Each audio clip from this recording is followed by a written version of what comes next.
Commission, if you'll please stand for the Pledge of Allegiance. I pledge allegiance to the flag of the United States of America and to the republic for which it stands, one nation, under God, indivisible, with liberty and justice for all. Pursuant to the provisions of Section 2.68.030 of the Metropolitan Code of Laws, notice is hereby given that if you're not satisfied with the decision made by the Metropolitan Transportation Licensing Commission, you may appeal the decision by petitioning for a writ of certiorari with the Davidson County Chancery or Circuit Court. Your appeal must be filed within 60 days of the date of the entry of the Metropolitan Transportation Licensing Commission's decision. We advise that you seek your own independent legal advice to ensure that your appeal is filed in a timely manner and that all procedural requirements have been met. Mr. Fields, prior to today, circulated the draft minutes from last month to the commissioners. Have the commissioners had an opportunity to review? And, Mr. Chairman, we found two subject verb agreement issues we resolved. So it was just two little typos that we corrected. Great.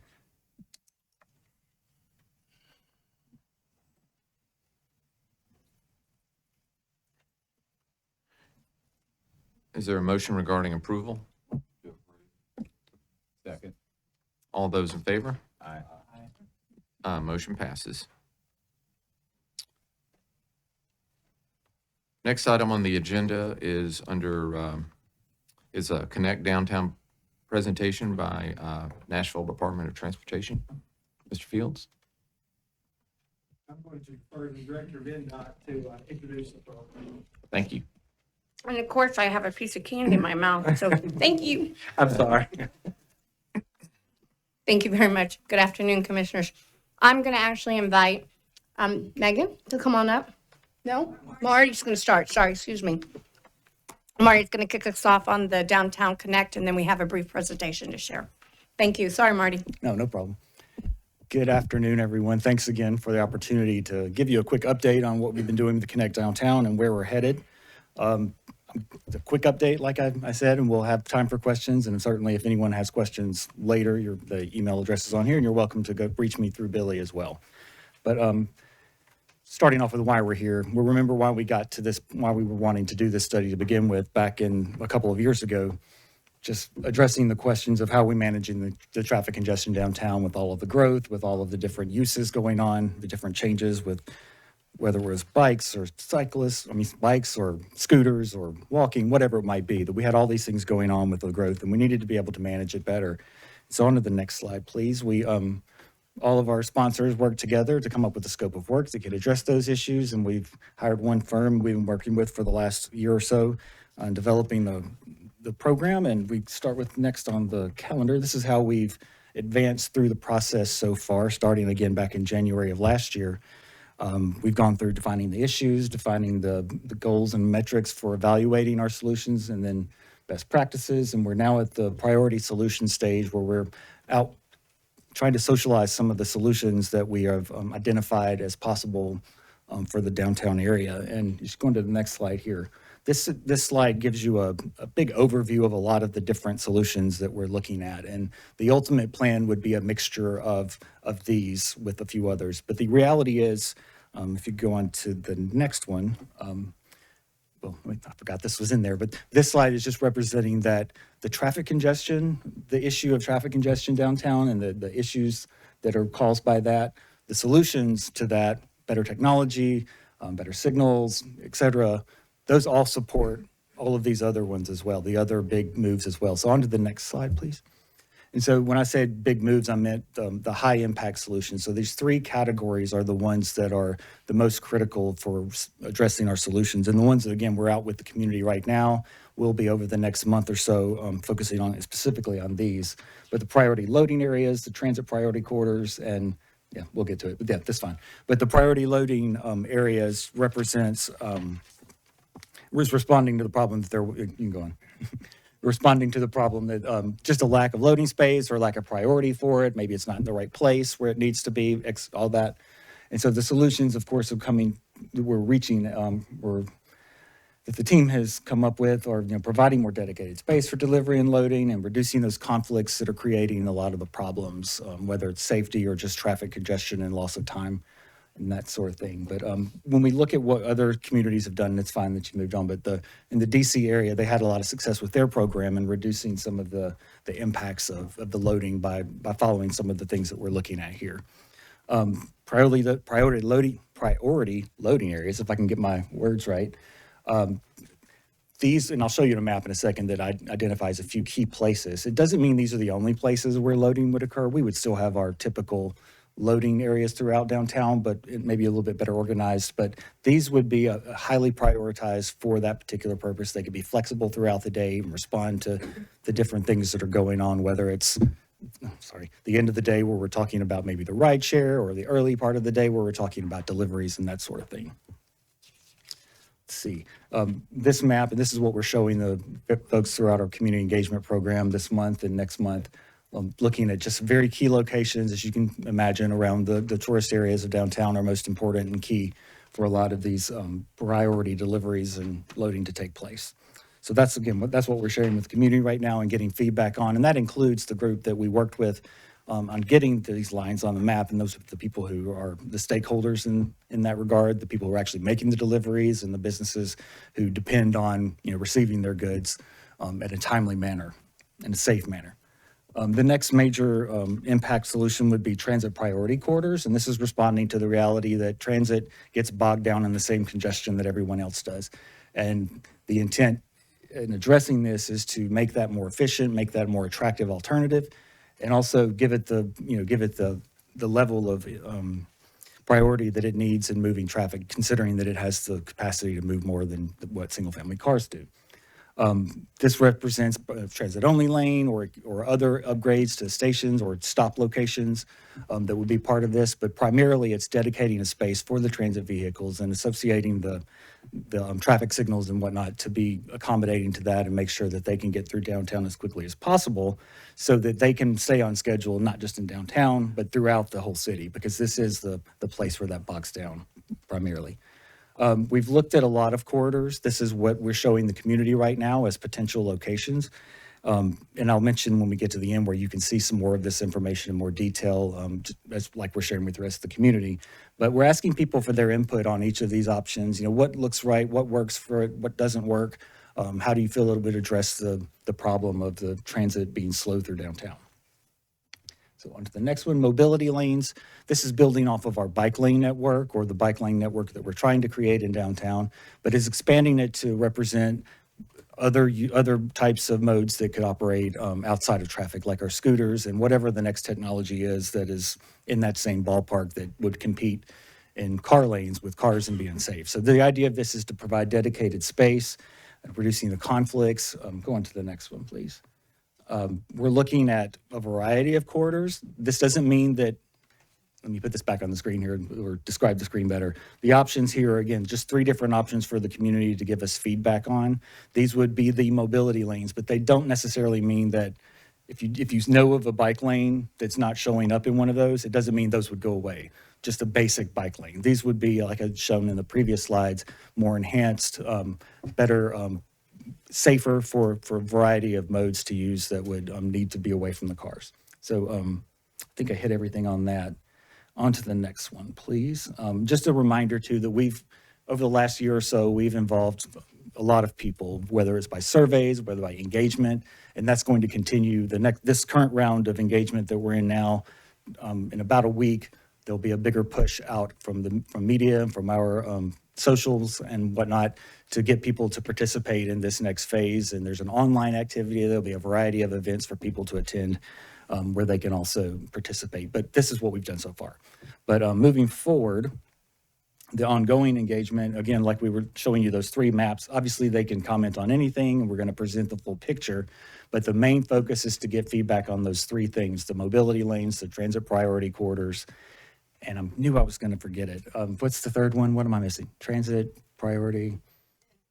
Loading zones. The loading zones, which is such a critical component of this that has to be balanced with all of these other modes. As you can imagine, when you start layering these on top of each other, you start to see the conflicts. And so that's kind of what we're trying get the community to see and help us prioritize which corridors need to have which focus. So on the next slide, this is just a summary of what we're doing right now. This month in April, we'll be, like I said, out in the public, getting lots of feedback.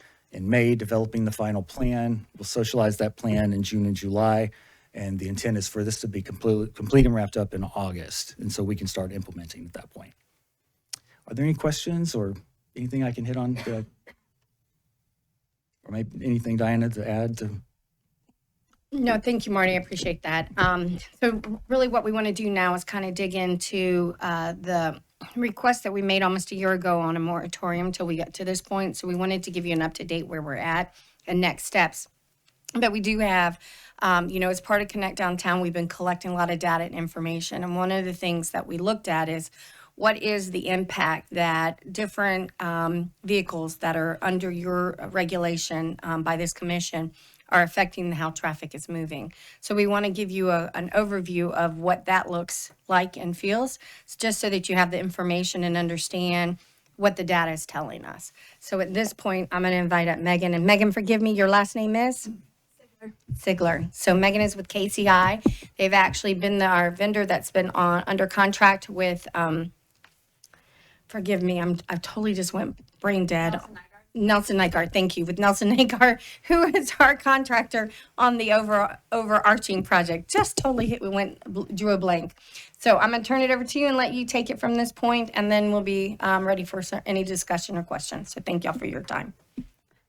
Thank you. Yes, my name is Megan Sigler with KCI Technologies, and we looked at entertainment vehicles, ETVs, and their effects on traffic.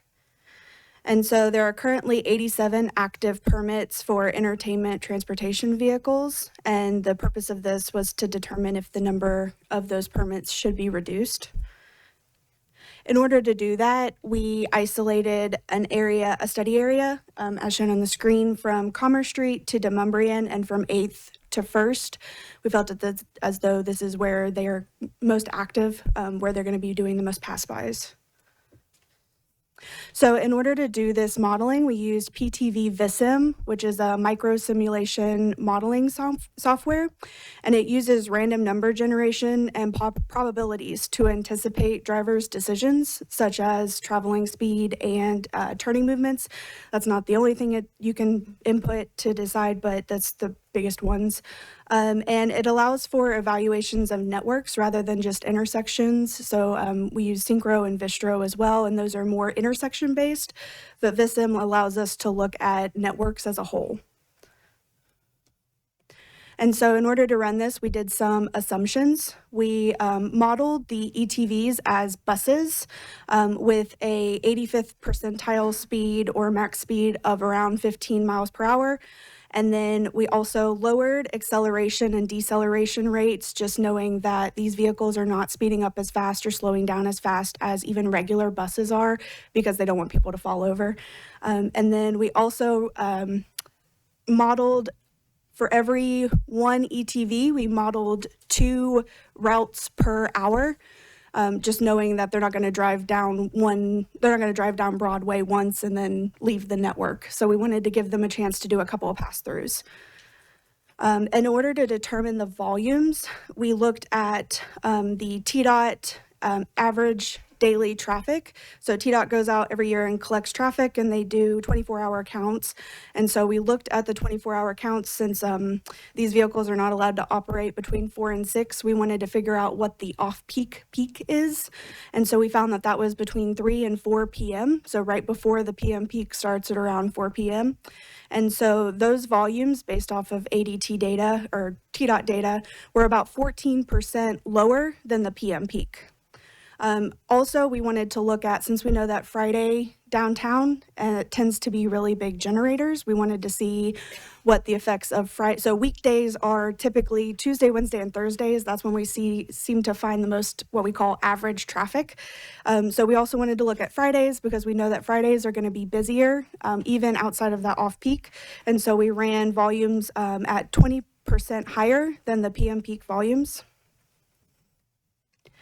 We evaluated 18 different scenarios, 9 scenarios for each weekday off-peak and Friday off-peak.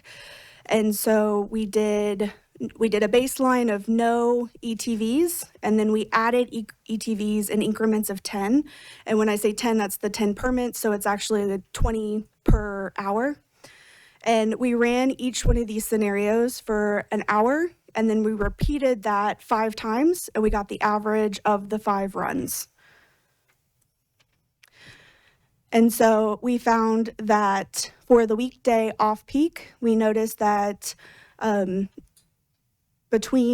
we added vehicles between 0 and 80, we go from about 36, this is average seconds of delay per vehicle in the network. And so we found that delay increases from 135 seconds to 141 seconds. And then on Friday, we found that delay increases from about 168 seconds to 178 seconds. Could you expand on what that means a little bit? So Yes. it's like the delay and what you're measuring across. Yeah, so the average delay is from the time the vehicle enters the network until the time a vehicle exits the network. It accrues delay every time it has to stop at a signal or a stop sign, or every time it gets caught up in congestion. And so each vehicle has a total amount of delay that they experience throughout the entire network. And then we average all of those vehicles together. Maybe in less technical jargon. Okay. If a Nashvilleian is trying to drive, say, from First into Mumbrian to the interstate exit at 12th into Mumbrian, traveling down to Mumbrian, which is one of the streets that was studied, or trying to travel down Broadway from 2nd to 12th. Yeah. So can you actually go to the study area? So we don't have it set up to track individual routes. We can, but in this case, we want to see what all vehicles in the network experience. So this includes vehicles that make every movement and enter from, say, Broadway and 8th, and then exit at Broadway and 1st, or they may enter at Broadway and 8th and exit at they may exit at 8th and But Commerce. if you can move forward for me, TD, a little bit more. Go up to the chart. So basically what this is showing is that, so this is weekdays at off-peak time. So the average delay is right now starting at 134 seconds. So if you can imagine every single time you add an ETV to the network in that study area, this is the additional delay that is being added. So when you get to 10, you're up 3 seconds. When you get to 20, and 20 to 30 to 40, it averages out. But then when you start hitting above 40, you start seeing it spiking up. And then at 80, if you have all 80 in the network at one time, you're looking at that much delay. That's what it's telling you.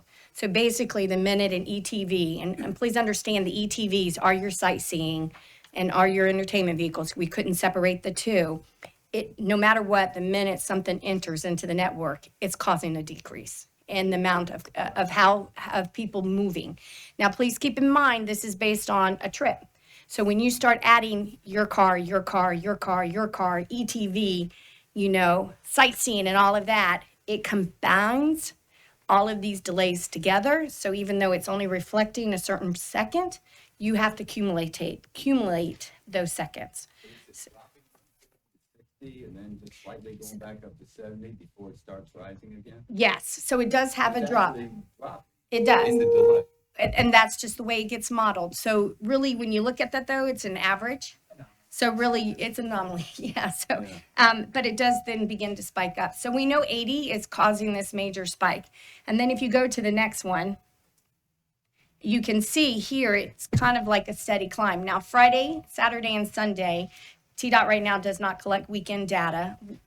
I was informed this morning that we are now collecting weekend data, so we'll be able to come back with even more information. And we know most of our business for our sightseeing and our ETV is occurring on the weekends as well. But as you can see from Friday, they are peaking peak time is between 3 and 4, but you can see as more ETVs are added to the network, we are seeing an increase in the cause of delay. So if you look at this, that kind of breaking point is about 40. Once you hit 40, you're on that incline, because if you saw the other one, it was pretty much flatlined, and then it spiked up when it hit 60. But on this one, which is when we see the most vehicles out and operating, 40 seems to be the number that kind of then jumps everything up, that we're having a major decline in the amount of how people can move in the downtown core, because congestion is becoming a bigger problem. On a Friday. On a Friday, most likely Saturday and Sunday as well. I have a question too about the chart. So, I'm not understanding it. So, with the number of ETVs, so if there are no ETVs, there's still an average delay of around 168 minutes. Is that the way I'm Seconds. reading? Or Seconds. seconds? That's what I meant to say. Yes. Okay. Yeah, and so it's the average of the total network. So some people will have less delay. Obviously, if they're making one left turn and then they're out of the network, the delay is going to be a lot less.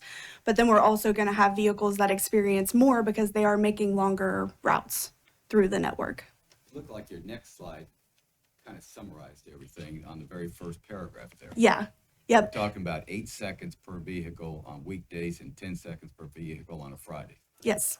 Yep. And that's the expected delay with 80 ETVs out Yes. there. So 8 seconds and 10 seconds is the delay. Yes. And then I do Can I want ask a to. question? Yeah. I understand you're looking at things collectively, but we don't experience it collectively. We experience it individually.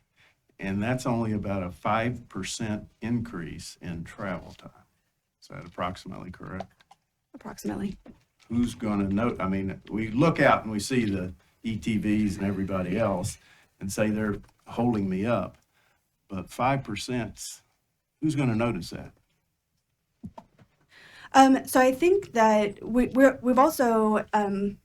also considering the future, and so if you go to the next slide, we did want to bring this back to Connect Downtown and how Connect is contemplating closing lanes, and so once we start closing lanes, that there's going to be additional delay increase. Okay, you say closing lanes, you're not talking about closing them totally. Changing the use of the lanes, Right, yes, sorry. Exactly, Yes. you're opening them for some. Closing them bike to lanes. personal vehicles. Our transit and only opening lane. them for others. Yes, You know. correct. Sorry, yes. Not, I meant closing them to like personal vehicles, but leaving them open for transit and bikes and peds and things like that. So when you start having the conversation about the use of the lanes being something other than just for cars, that transitioning to that different practice, there's always, I want to say, a learning curve. Because at some point, people will start, using the bike lanes correctly and not delay something else or be in the roadway. You'll find that folks that can start now relying on transit will start using transit, so that's less cars on the road. So it takes a period of time where some of it starts, kind of balancing itself out, and then that's when you have to go in and do another evaluation, because you're going to always have some folks that are never ever going to stop using the car, and we want to make sure we're providing a good service level for the vehicle as well, because really the intent behind Connect Downtown is about safety. It's about creating safe passage for all the modes. So, and this is just from the first evaluation and snapshot of what we're looking at. And then if we were to implement some of the practices, we would actually then have to come back in and do another evaluation, because we don't want to do something at the detriment of another mode. We want to find that balance. It does take a little bit of time for things to start changing and altering, and then you evaluate and then you come back and you look at it again. But I think what this is showing is that if you think about, if we do come in and decide that as a community, we were going to do transit-only lanes so that our transit operation can move through downtown, which right now we know is a bit difficult. And it's one of the things we've heard very loud and clear is the transit service isn't convenient, reliable, and we know that because if you remember the presentation we did, some of the folks here will remember, we showed that you could run a 1 minute mile in 9 minutes quicker through downtown than actually getting on the bus or in a car moving. And so, and that was, and now we're saying, even with 80 vehicles on, there's still going to be a delay. And depending on, I think it's really important how many turns you need to take to maneuver through downtown is going to determine how quickly you can move downtown. But if we go to transit-only lanes, that's only going to allow for maybe one vehicle lane, not two. So that's going to deter and slow down traffic some more. That can cause some congestion. And if you have an ETV on that, that could create even a bigger compound issue. So as we move forward this community engagement process on what the community is envisioning for Connect Downtown and the data we collected, we just definitely do not feel like we should go any higher with any ETVs, because the data is already showing we should be at a lower number. And then once we hit that 40 number, we're really starting to see congestion hit the network, that it's creating the backlogs that we're feeling today. Does that help clarify anything? Clear as mud, right? I am For me curious, too. Is the 3 to 4 p.m. peak time, I'm sorry, 4 to 6 p.m. peak time, was that set by us, or did your study show that traffic started earlier? And I raised that partially with data that's a decade old. When I was a member of the Board of Education, our studies about bus transit around town and school choice in particular showed that opening up schools, public schools, to more choice led to significant traffic congestion because kids were getting off the bus and parents were in single cars they were driving.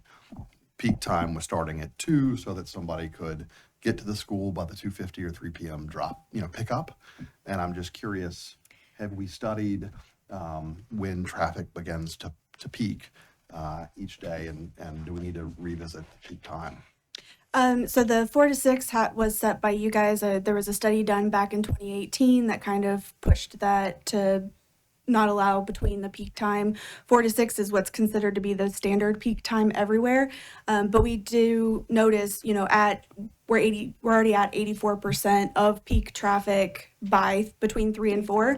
And I think that is especially true on Fridays, because I think that everybody tends to leave earlier on Friday, at least from what I can see when I look out the window to watch the interstate. But so I definitely think that on the peak starts to begin at 3 o'clock. And then I also want to note that the congestion that happens before 3 o'clock increases what happens at 4 and 6, between 4 and 6, because if it's already started to become congested and you start adding more vehicles without giving a chance for people to clear out, it can cause between 4 to 6 to operate worse.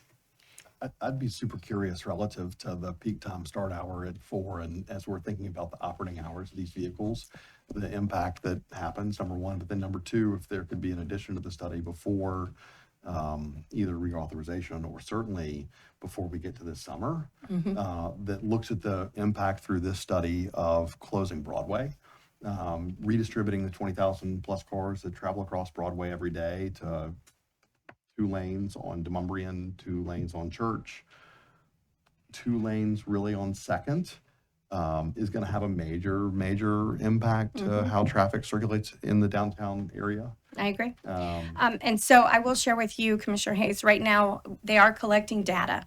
So, and so we would be able to come back and bring some of that new information. So as was mentioned, Megan, this board did take the decision and actually set a regulation that the ETVs and sightseeing could not work within the downtown perimeter between the hour of 4 and 6. So our team has been enforcing that, and so that has been successful, and that gives us an opportunity to focus on allowing the other transportation, the other modes to actually empty out of downtown. So for example, our Class A office buildings, some of the other businesses that are really more to an 8 to 5 business and not the entertainment side of the house. So that has been effective, and we are actually pulling the data. So we'll be able to bring that back to you. We just didn't have it ready for today. But I think what we wanted to share is that, we had come to y'all and asked for a moratorium on adding any new permits. Our ask is based on the data we have today with you is we still do not want any more permits added because there's still a little bit more data. And as you can see, just with the community outreach we're doing on the options and what we're asking the community to tell us what they want, could to lead to bigger impacts, and we're just not sure what that is yet. So we're not really ready for that consideration. And we would just feel like we need to ask for your consideration if you would extend the moratorium for another 6 months and not add any new permits till we get the final data, bring it before you all for your consideration, because we do know once you hit 40, you're actually impacting the delay time even to a greater amount.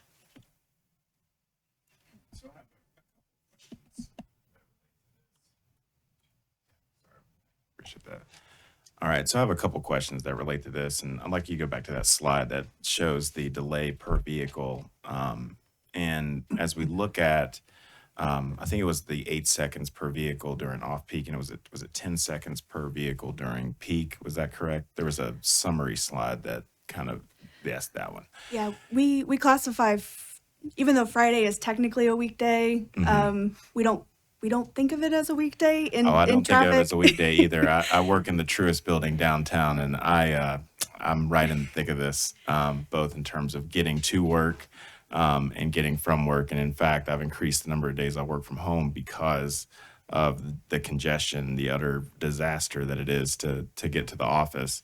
But if I understand this correctly, 80 ATVs at 8 seconds per vehicle per each of these ATVs. That's what, 640 seconds in the total of that. So is that meaning that on average per traveler in that area is seeing an increase of what, 60 seconds times, what 640 divided by 60 is what, like 10 minutes approximately? Adds 10 minutes on the travel time for each person driving? Would that be right, or am I doing my math wrong? No, it's the 8 to 10 seconds is per vehicle. So that's what they added experiences for the individual drivers is 8 Okay. to 10 seconds. All right, so it's not too dramatic. Yeah, okay. It's not 8 to 10 seconds per ETV, it's per vehicle. Per if vehicle. you add 80 ETVs. Yes. Got it. Yes. Okay. The hard part is that's what the model shows. Yeah. I also work downtown in an Yeah. office tower, right? And I experience Yeah. considerably more traffic Yeah. at 3 and 4 and 5 o'clock. Right. That because weekdays at certain times of the day it's 17 minutes to get home. Mhm. But on certain other days, like a Friday, it's 34 minutes to get home. 50 Or 50, yeah. And I live in town, right? Like, Yeah. and I have it like clockwork, so I can get home and pick up my kids, or get home and get to sports to pick up kids, whatever it is. And I experience far more delays than the 8 seconds. Yeah, I mean, and looking at, that's why I asked that clarifying question, because it's 8 seconds per vehicle. I mean, that's news to me. That's additional, not Yeah. total. So it's taking what you're experiencing today and you're adding more delay. Yeah, I mean, It's hard to say 8 seconds is statistically significant to a layperson. Right. But what I experience is more like 10 to 20 minutes of delay that I can't necessarily say what it is. Right. Yeah. And it depends again on how many turns you're taking to get in and out of the study area. And if you get caught behind a light, you could be there, you're adding 3 minutes already to your time, even though it's a 10-second delay. So there's a lot of stuff that is in there, but that's why I'm saying the number of vehicles that we have is downtown and that we're permitting is relevant to how the community as a whole is moving. So it goes back to the original presentation, and I'll be glad to share it with the new board members. You could run a 9-minute mile faster than you could actually move from WeGo Central to KVB. Right. I would certainly agree with that. I think, seeing this, I mean, one, my experience, and of course it's anecdotal, is that the delay is greater than what is shown here. But then second, the other concern I have is in the lane closures to make it all transit lane or all bike lane. And I maybe just focus on my myopic space of where I work. But I mean, it's already a disaster trying to get across Broadway from the interstate. And I take second to then turn onto Broadway and then turn right and then go up to get to the Truist building. I mean, it's depending on what construction's happening there, depending on what lane closures are happening there. I mean, it can really be a 15-minute journey from the top of Second, crossing Korean Veterans Boulevard to the Truist building. And, my concern is if we're going to have even more transit lane closures, how many people do we have that are using it in that particular area? And obviously you guys are studying that. Right, and so that's what the study is showing. And I will share, anytime you make change, it's always very scary. And that's why I threw in, we always evaluate even after we make change. But what we're doing now isn't working. So, and I think Marty did a great job pointing out, this is looking at 3 top issues. We also have to fix the loading and unloading issue. We have a lot of issues right now where we have unloading and loading happening, and it's double parking. Yes. And it's creating some of the traffic congestion. So if we're to honestly consider doing transit only lanes, I gotta fix the double parking. I gotta fix the loading and loading. And so that's part of this conversation as well. We have scooters. They are a reality in our life. They are actually 27% of the trips that are occurring on the scooters are actually first and last mile trips. They're transportation trips. That's a big deal. People are using that instead of cars. Think of a scooter as one less car on the road. Because what we're seeing, most of the cars that are on the road, including in the downtown area, are single occupied vehicles. And until we can get a program in place where people are into carpooling and van pooling, we're going to continue to see single occupied vehicles. So if we can figure out a way that we all share the road where we're creating those safe modes for the scooters, so they're not cutting off the pedestrians and not cutting in front of the cars, and they're safe, that'll allow traffic to flow better. Yep. If we get transit out of the way and the double parking out of the way, so it allows for the transit and the cars to flow, it'll have a better outcome. Now, none of this happens overnight. It happens over a period of time. And even if we were to move in that direction, we would still want to come back and evaluate it because, like I said, the intent is if we get transit moving great and we get the scooters moving great, but I'm still not moving the cars great, I haven't fixed all the problems. So this is just the beginning of many conversations, I want to say, about how we best move everybody through our downtown, but what we have today is not working either. So to think of doing nothing, I don't think is really good.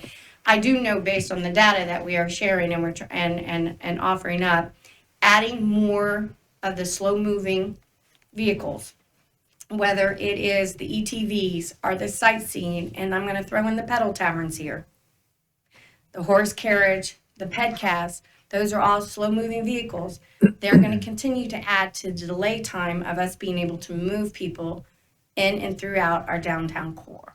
And so when we're looking at it, we're looking and studying all of that so that we can actually come up with the best recommendation. And I will just share real quick while I have the mic, what we might end up doing as we finish up the Connect Downtown is not the last thing we will do because we will always come back and reevaluate on what's the best practices. And real life example is always the best way to go. Thank you. 2 quick questions, and thank you so much for this information and presentation. It's been very helpful. As we think about how we're going to plan for the next year, I noticed that on the slide, it mentions that there'll be an increase in the number of vehicles flowing through the network. Can you explain a little bit about where we're expecting that increase? And is it just sort of a temporary adjustment, or is it the fact that we're just shrinking capacity to flow through some of these arteries? I think it's a little bit of both. And let's just, right now we have a ton of construction going on downtown. So that's new entertainment that's opening up. We have residential that's also occurring downtown. And, when you have new entertainment, that attracts new attention and new opportunities. And also with the residential, I'm hoping our residential folks will be walkers. But if we're not setting up our retail appropriately, the walkers will become drivers, but we want them to be walkers or bikers for that matter. But the growth is happening. And, and that's with, we have more hotels coming in. We have more entertainment sites coming in. We also have more residential.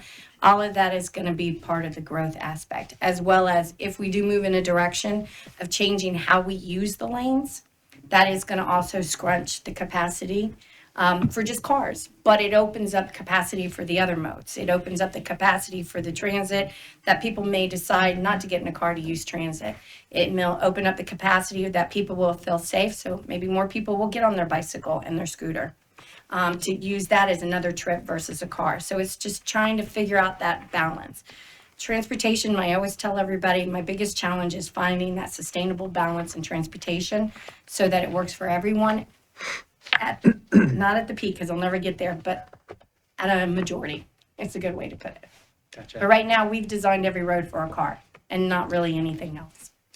And second question is, you know, I understand it's a process, right? But I think with some of the new sort of impact solutions that you're working on, I guess in the short term, is the expectation that going to be a net positive to or a net negative to traffic delays? And then what's the kind of sort of more long-term view? Well, I don't think we're quite ready to know that, of what that, if it's going to be a net positive or a net negative. That's why they're collecting still data for us. And as we're doing the community engagement and understanding what the community is driving us, because that's the next 2 months, is really about that community engagement and understanding. And we have a lot of folks we need to meet with and understand what their concerns and their issues are and what they're fearful of, because we're asking for change, and that's always hard. That's really what we're doing, is collecting that data, but they're also collecting actual physical data right now. That'll all be brought together. So I would say we would be able to come back and have a further conversation about whether it's a net positive or a net negative. But I will share again, right now isn't working either. So we know that much. Thank you. Thank you. How do you see, just relative to the last bullet point in particular? It sounds as if there's a statistically significant impact relative to slow-moving vehicles on in the core. Mm-hmm. But can you expand on that last bullet point with the recommendation that the study has given? And I don't know if that's, I don't know who wants to take that on. I'm going to let her technically take it on. So I guess the thought is that we're looking at, yes, we're only looking at 80 vehicles or 8 to 10 seconds of increase, but we're also showing that these 80 vehicles are affecting 6,000 vehicles. So it's a compounding effect across the entire network. And so it doesn't, it affects everybody. And so I think that the thought would be and the study did not include the pedicabs, the pedal taverns, the horse carriages. So there are even more slow-moving vehicles on the network that do also cause increased delay as well. And so, between the 40 and the 50 is when we start to see that increase really start to happen. Yes, so that Especially 40 on and 50 Fridays. was that sweet point. So we were seeing incremental increases, and then if you notice between 40 and 50, it kind of plateaued, and then you saw another big spike. And so that's why we kind of landed in that number, is in between the 40 and the 50, because that was kind of where the plateau hit on both the weekday and the peak on Friday. I'm used to saying weekday and weekend, but it's actually a Friday. But I'm using Friday as a reference for the weekend. So we know that 40 to 50 is that number where it's creating delays, but once you get above 50, it really is it's spiking the delays. So that's where our recommendation would be at the max of the 50. Between that 40 and 50 is our sweet spot. It's going to create delays no matter what, because the data showed it's starting the delays right away. But the bulk of it is happening after that 40 to 50 number. Could I ask, we're talking about 40 or 50 that are operating at that specific time, correct? Correct, and they typically are. More than 40 or 50, they're all Oh, out yes. there at once? Yes, ma'am. Even the gray line and Yes, the sir. old trolley people and Yes, all sir. of them? Yep, I have them all out there, Okay. plus some that shouldn't be out there, Uh, that we're citing. That's the question I had, was if this 40 or 50 were operating, like if we had actual data showing the number of ETVs, including sightseeing vehicles, that are actually operating in this downtown area. Do we have that data? I'm just wondering if we're actually we're not noting in our data collection, in our turning movement count specifically. You're not indicating what the vehicle is in the turning movement. So right now, we're not collecting that, but that's a really good point. We'll work on that. I think we can get some of that data collected for you, so we'll actually work on that. Thank But you. they're not looking at, they're looking at all the vehicles, not just one particular vehicle. So we'll hone in on that to understand. But Couldn't the companies provide that data to us? We could ask them to start telling us how often and when they're on the road. Well, we could. I'm not sure they would all be forthcoming, but we certainly, we certainly could. But we do have some ideas, and I will tell you, oh my gosh, I had some bad feedback, sorry. When I'm downtown, I'm counting. I mean, I can tell you there are times when I'm seeing as many as, I've seen 6 paddle taverns all operating at one time. All all coming into poor Second and Broadway all at one time. And then there's 5 of the ETVs on top of that. And there are certain times it's worse than better. I will tell you, I appreciate very much the companies have been very good about the 4 to 6, Monday through Friday, which has really given us an opportunity to provide better service of helping people that are ready to exit out of downtown from work, which is the whole reason why we asked for that 4 to 6 was so that we gave the opportunity for the other businesses to get out of downtown, because that was a standstill. I mean, I was having a terrible time being able to even get people out of their buildings at 4 o'clock in the afternoon. So I'm extremely appreciative of that, but we're seeing it, and the Old Town and Gray Line, they're down here, and sometimes they have 2-3 buses at one time in that downtown core area, as well as Old Trolley and Old Town Trolley, and we're seeing it consistently. So I'm maybe not 80, but I'm pretty sure that we're having close to 40, 50 in the downtown at any given time. And just But I'll verify. as I remember them talking about how they were not downtown, they would come and drop off and leave and come back. So that's apparently wasn't true.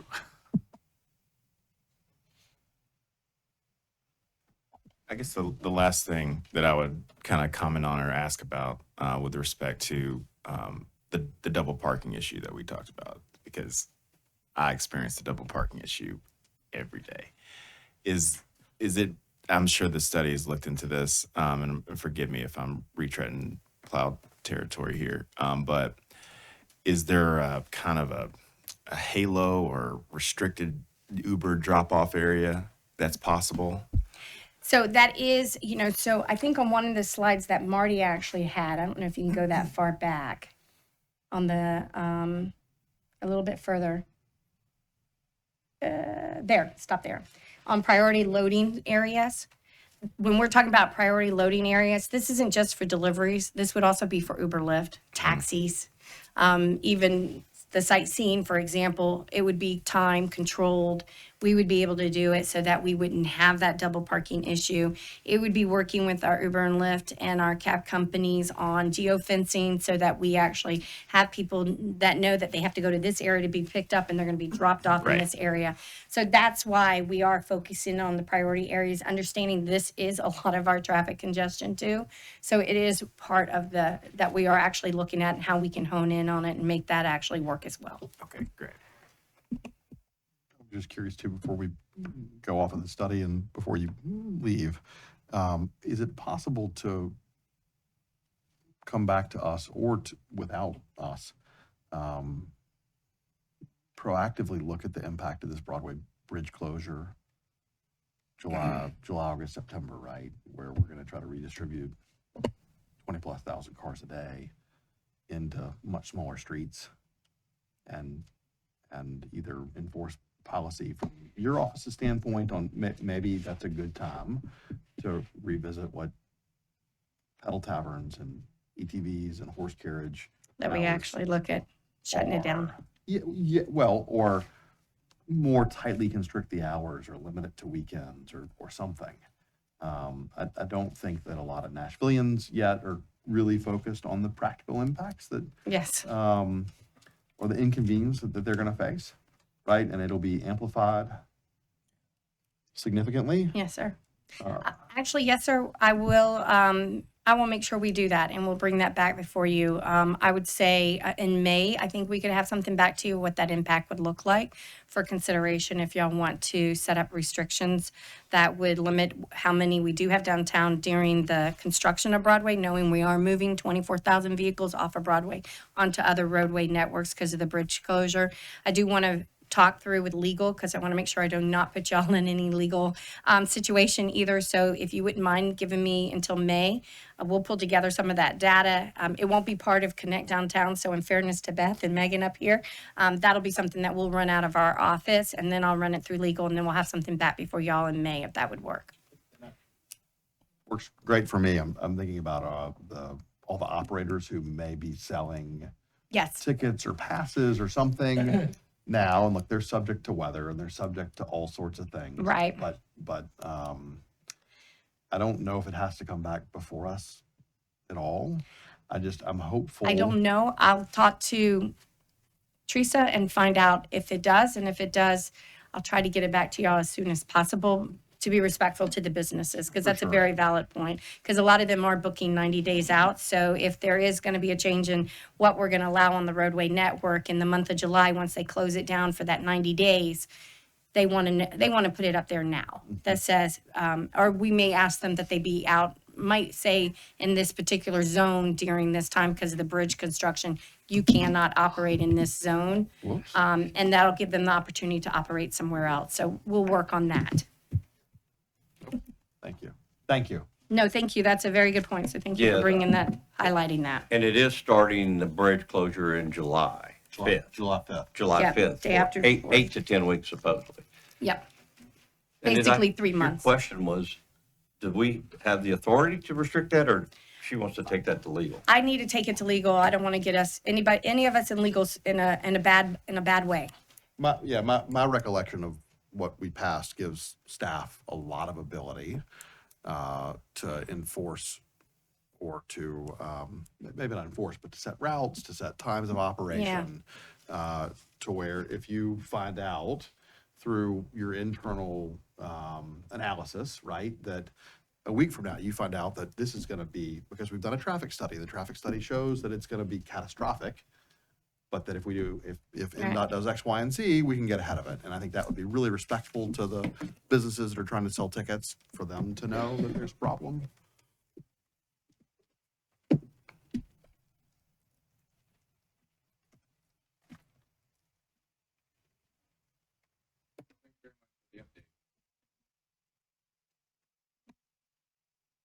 Thank you.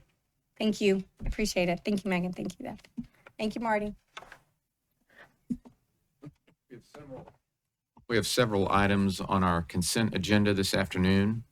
The first is under other passenger vehicles for hire. We have a number of new company applications circulated to the commission.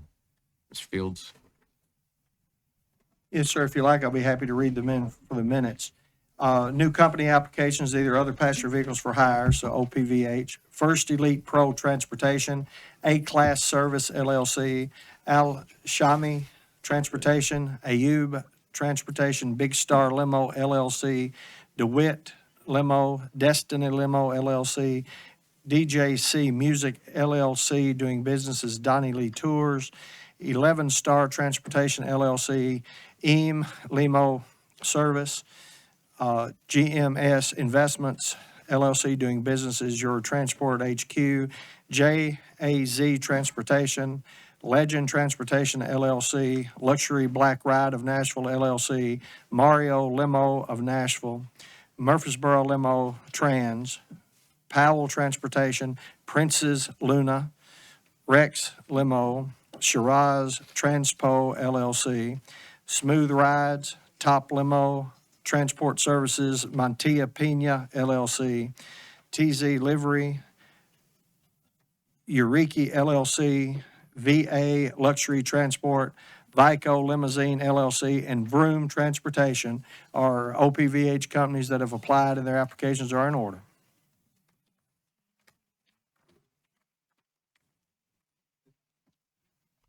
Mr. Fields, this has to be the longest list in 1 month of OPVs applying for permits. What's going on? Do you have a clue, or do you, I'm not suggesting you're supposed to, but what's going on? We've actually noticed that over the last several months. We've asked questions and we've not really gotten a good answer in terms of it's this. We do know that there are many drivers that have been doing other sorts of transportation. And, for instance, if you want to drive a Uber Black, you must first have local licensure, and that's based on Uber Black's requirement.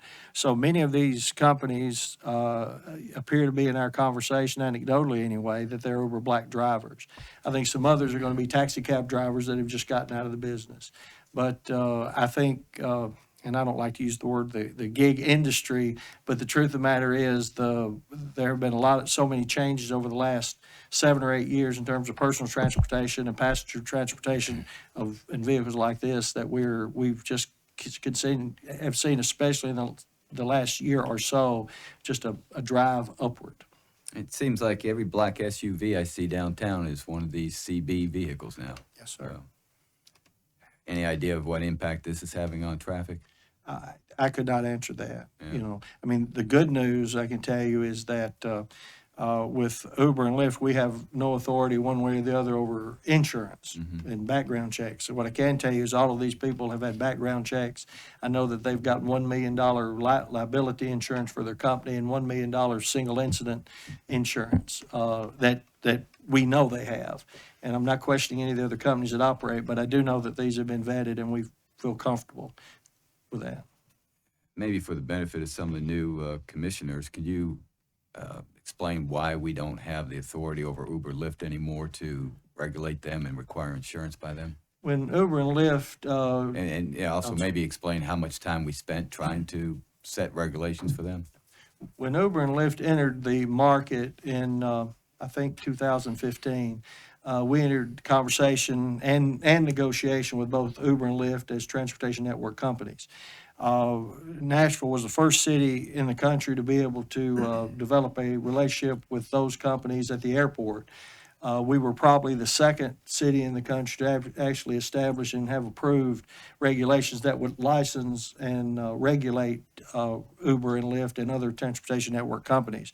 Unfortunately, there were some other issues from other places in the state of Tennessee, and Uber and Lyft were able to go to the state. They were able to be exempted from any local authority of municipalities in the state of Tennessee. So we spent about 13 months of relatively hard work with lots of meetings with legal, at the highest level of legal, with the legal director, as well as our legal staff and others, to make sure we did it right. And we did do it right. They were agreeable to it. It was a little tough going to start with. By the time we were ending, they were actually pretty happy with what we'd established, because what they understood, while I did not want to be their HR agency, it would basically take some of that responsibility off of them to guarantee that we had good criminal background checks. We had good insurance that was being checked, and the vehicles were going to be inspected as well. On parity with the cab drivers that was required for them. That's what drove most of this. We did not see that it was fair for a cab driver to be held to a standard that they were not. Unfortunately, they are.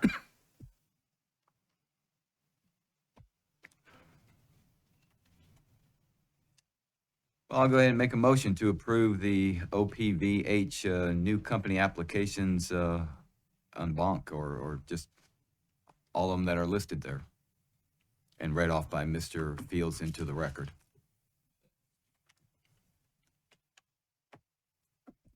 Second. Any further discussion? All those in favor? Aye. Motion passes.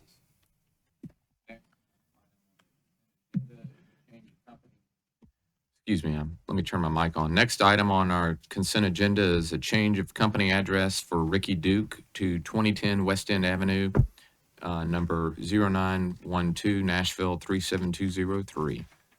Would you like to take them individually? Yes. Okay. In making and this will be true for all of the applications, anytime that an OPVH company's address changes or something is of significance on their actual original application, the commission has to accept that change. This is, again, as well as many of the others, either a name change or an address change, and they are in order. Make a motion to approve the change of company address for Ricky Duke. Seconded. All those in favor? Aye. Motion passes. We also have a request to acknowledge a company change of address for Nash 509 Limo Services LLC to 838 Hillwood Boulevard, Nashville 37209. Is there a motion? Make a motion to approve the change of company address for Nash 509 Limo from Mount Juliet to Nashville. Seconded. We also have a request to recognize a company name and address change from GG Transportation to Smashville Black Car Services, now located at 3625 Village Trail, Nashville 37207. Are we going, Do we need to vote on the previous motion? Oh, do no, we didn't vote on No. Nash yet. apologize. Is there a motion regarding 509 Limo Services and their address change? There was a motion, it was second. All those in favor? Aye. Motion passes. Is there a motion regarding the name change for GG Transportation and their address? So moved. Second. All those in favor? Aye. Motion passes. We also been asked to acknowledge a name change of A&M Transportation to A&M Transportation, Inc. to A&M Transportation. So moved. Second. All those in favor? Aye. We also have been asked to acknowledge a company name change from Royal Limo to Royal Limo LLC. So moved. Second. All those in favor? Aye. Motion passes. We've also been asked to acknowledge that Aiden's Transportation is adding a partner, Fuad Kouerme. I did have a question. Mr. Fields, on when they're adding a partner, and I noticed the next one, C, Nashville Limo's adding half a dozen partners. Do we do any background checks, or is there any checks that are done about the partners? Anytime we add someone, we would do a background check. Okay. Any, Many of these are already drivers that have already been background checked, but yes. any issues with any of the? No, sir. Okay. Make a motion to approve the Addins Transportation to add the partner Fuad Kumari. Second.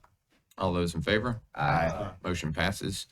We've been asked to recognize that C Nashville Limo LLC is adding the following partners: Nora Zatini, Cesar Celine, Sameh Naim, Malai Shawari, Ifat Manjarius, Amend Ale, and Mina Hana. Mr. Fields, any explanation as to why they're adding so many new partners? Well, there is actually an explanation that I do have on Oh, most of thank the, you. on most situations like this. In order for a company to operate, if they want to have additional, if they have vehicles, they have to control, they have to legally control those vehicles.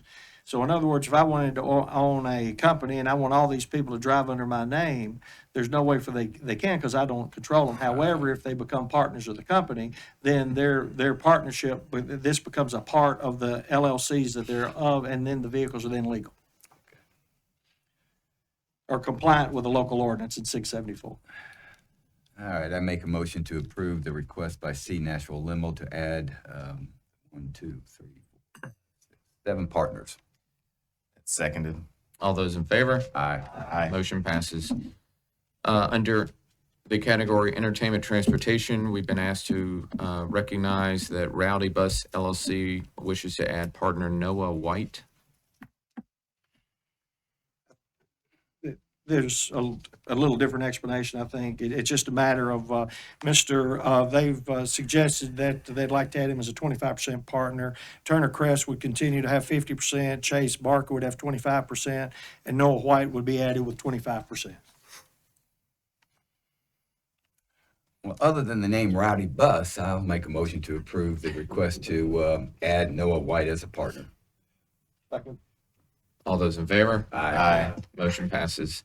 Under pedal vehicles, we've been asked to acknowledge an address change for Nashville Bar Bike to 3637 Laketown Drive, Antioch 370 013. We do have just a touch of a modification. I'm not sure exactly what happened with this, but the address he would like to move to is 861 Representative John Lewis Way, Suite 106, 37203. Yeah, the initial application came in, and then a few days later, or after the agenda was set, he came back. So it's actually 861 Representative John Lewis Way, Suite 106. 80, I'm sorry. I was reading your handwriting incorrectly. I apologize for that. 801 John Lewis Way. I make a motion to to approve the address request for Nashville Bar Bike to the address Mr. Fields so eloquently just read into the record. Second the motion. All those in favor? Aye. Motion passes. Under Wrecker Towing Services, we have a new company application for Central Wrecker Service, Inc. Yes, sir. Central Wrecker Service, Inc. has asked to operate as a general wrecker service. Of course, this is a company that'll be able to, will not be doing emergency or non-consent towing. They are a new company in town. They've presented all of their documentation. They have more than adequate insurance, more than most, and so their application is in order. Mr. Fields, do you believe there's a public need for an additional wrecking towing service in the community? It's more, one of the greater challenges we have is determining things such as that, because it's always driven by the individuals. We're all, from my perspective, we're always in need of good wrecker companies that are going to come in and want to work hard and, provide a service to the community. I think in the past we had heard about the amount of time when someone requested a wrecker service, and we were trying to encourage more companies to come in to reduce that amount of response time. Do you think this would help promote that? Well, it will not have an impact on the emergencies directly. However, general wreckers such as this can respond to an accident at owner's request. So if you have a wreck and you don't want the zone wrecker, you could request Central Wrecker Service. So, that it would not be an unusual thing for a company to contract with a local business, say have a fleet of 15 or 20 or 30 or whatever vehicles, service vehicles such as that, and then they would be their service provider for accidents that they would, have the card. So if there were an accident or a breakdown or whatever, they would call that company. So this might be in the public interest for convenience and necessity? It could, yes, sir. Thank you. Try not to, I'm getting over a cold. I'm tested. I'm good. Yes, Mr. Commissioner Carr. With the central record service, just as a point of understanding, every record service that we have licensed has a zone, and they have Only the emergencies. only the emergency. Correct. So only the ones that are licensed have emergency. So any record that we give license to can pick up anywhere in the Metro Davidson County area and tow to where? If it's a general record, they can tow basically anywhere they want to take them, because if it's a general record, that means you have called them and you've entered either a written contract or a verbal contract with them to ask them to take your property where you want it to go to. A non-consent record, on the other hand, or an emergency record, has to leave it in Davidson County. A non-consent cannot leave Davidson County because the owner of that vehicle is not aware that their vehicle has been moved. Therefore, we require, and state law requires, that it resides in Davidson County and be impounded in Davidson County. So a company such as this that would have a business in Laverne, he can have a lot, he can have a storage lot that's entirely up to the company and the Rutherford County and or Laverne. But since he's not doing non-consent, he would be able to take it pretty much anywhere. Whoever owns the vehicle says, please take it to Memphis, and that's where I want it to go.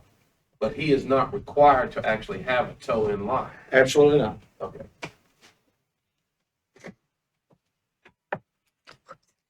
Make up a motion. Yeah, make a motion to approve the new make a motion to approve the new company application for Central Record Services, Inc. Second. All those in favor? Aye. Motion passes. Next item is under entertainment transportation.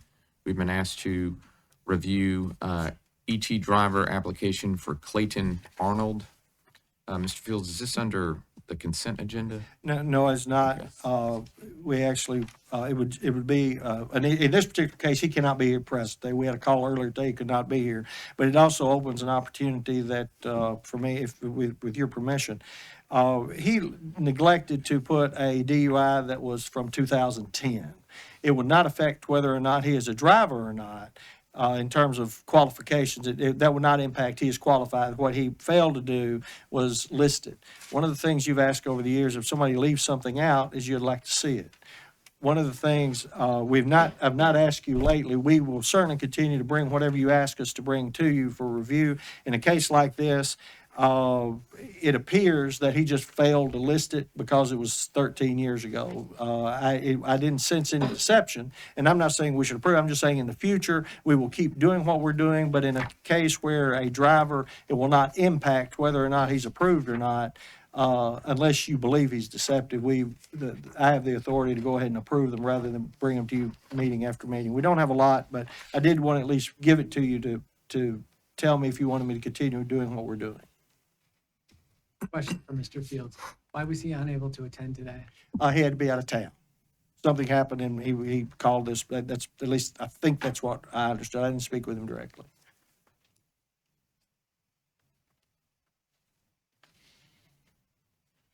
So do I understand what you're asking is, would we like to defer some of these decisions about when people leave things off of their application for you to make a command decision about whether to approve it or not, or whether to bring it to us? During COVID, as you will recall, we had a lot of those kind of decisions, whether we really wanted to or not, but we talked about it prior to doing that. And we generally reverted back to the old system where if somebody leaves something out, we're going to bring it to you, regardless of its age. Unless we can find a reason why it could have been left out. And there are occasionally there are reasons where they bring the court over and said, no, this was gone. It shouldn't be here. But beyond that, again, we'll bring you whatever you'd like to have. Well, I, for one, am kind of exhausted with questioning people about how could you not read the instructions and answer the question properly, and then we go through that same routine. They get embarrassed, we get frustrated, and ultimately we approve probably, 95% of them. Occasionally, we find that they are not eligible because there wasn't enough time period between when they got the conviction or got off probation or parole. So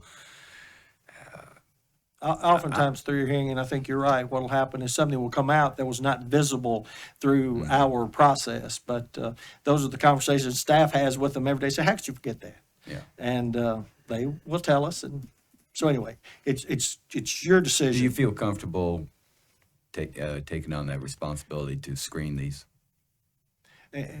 I do, staff does, and if we feel uncomfortable at all, we would bring it to you. And there's still some that are going to come to you anyway. If we see patterns of certain things, even though if it's outside of the time periods that you may not could deal with in terms of, say it's a 3-year issue or a 5-year issue, and we're seeing something where it was problem up to that point, very likely we're going to bring it back to you, even if they've not been convicted, because we're seeing a pattern that we may want you to review. And I don't know that it takes formal action, because there was never formal action to change it. It was just the will of the commissions to bring them. If the will has changed, we'll certainly deal with it, and we'll use good judgment and to make those determinations. I think we have to carefully balance the inconvenience, though, with the fact that the second page of the application could not be clearer about listing everything.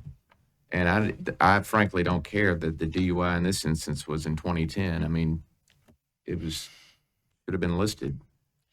I will notice now also in very bold print, where it used to be in just the regular print, it's now ink, all capitals, bold, and the last line underlined. So We've worked hard to advise them, and the staff tells them. And again, we certainly don't mind bringing them to you. I just wanted to make sure we were doing what you asked us to do. And I wasn't on that commission back then, but what were we trying to solve for at that time? The commission requested that these be brought forward. There has been times where we have declined an application because they were not truthful. that's true. There's times when folks have come up to the podium and it's very clear that they're even being deceptive to this commission when we've asked them point blank questions. And then there's other times when they've exhibited absolute Well, okay, but I was gonna say, but Commissioner Carr mentioned arrogance. There's been times of that, but also there's been times when people have absolutely demonstrated complete confusion over their criminal record. Baffling, but true. So what does everybody think? I mean, I'm looking at the application now, and I think there's this one question: how many times you've been given a traffic ticket, been arrested for, been charged, convicted of, or forfeited a bond for a criminal offense, violating a metro ordinance or any state or federal law? And next to it says 0 with a slash through it for emphasis. And then on the next page, on the next page, you then have list each law violation of a federal, state, or local law with which you have ever been charged or arrested, whether convicted or not, including expungements.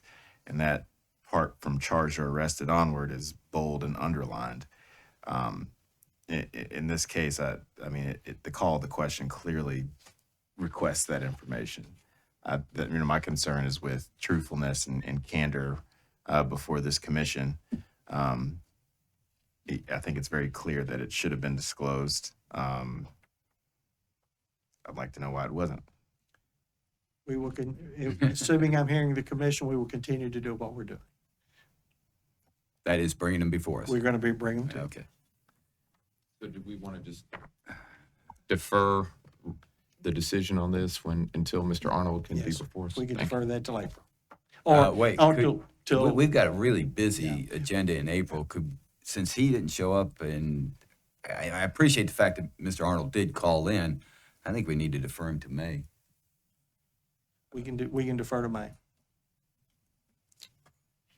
Do we need to make a motion or just we can do that? All right. Is there a motion? I make a motion that Clayton Arnold's application be deferred till the May meeting. Second. All those in favor? Aye. Motion passes.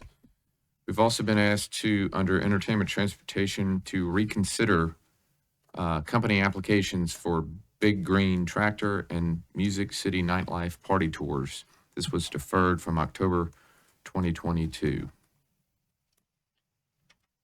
Yeah, so these were the issues, when you, in your hearings last year for entertainment, transportation, companies, certificates of public convenience and necessity. These were appeals that were filed back with the commission. At the October meeting, you asked to defer until, we had the, additional information from Connect Downtown, or the February 23rd meeting, depending on which came first. At the February meeting, you'll recall that I reminded you of your motion in October, and you set it on this agenda. So it's still an appeal that you have decision, you can make decisions on, to hear, to not hear, to grant, not grant. You also have April 27th, you're going to be hearing 31 applications for additional companies, including these two. I'm sorry, 31 total companies, 7 new companies, 24 existing.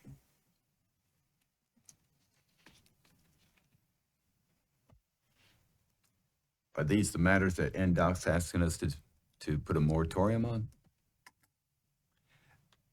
I believe they, based on that, I believe that while I'm always sympathetic to companies, anybody that says, where this commission is not, but you do have a very, you're going to have a big meeting in April to consider the same issues again, because each year you have to apply. So again, the issue of, I refer back to our director on that issue. Could you repeat the question, please? I was being silly with my phone. I was asking if the applications by Big Green Tractor and Music City Nightlife Party Tours are the type of matters that you were requesting the moratorium until we had the full Connect Nashville study done. Yes, sir. Is that also going to be the position of NDOT for in April with the 31 applications? Yes, sir. So my recollection is a reason we deferred these applications from October is we were also dealing with the issues of, I want to misstate the name of the company, Party Barge, or, It would have been in the same time period, I think. I'm not sure it was specifically, but it was the issue of how many were on the streets. The study had started, there was, data was being gathered, and there was a sense of concern that you'd be making a decision without having all the information that you wanted, so you asked to defer until you had more information as the NDOT study. And again, I can't speak for the engineers because I'm certainly not an engineer. It appears there is evidence that there's a number that needs to be reached to avoid some of the problems that we're having today. And certainly the 87 that you have on the street today is well above that number, which is 40. Did I state that correctly? Maybe not. 40 to 50. so right now we have 37 ETVs and 50 sightseeing vehicles. All granted, you have 31 copies, 146 total. That will be going up shortly, so you'll be able to view those on the share side.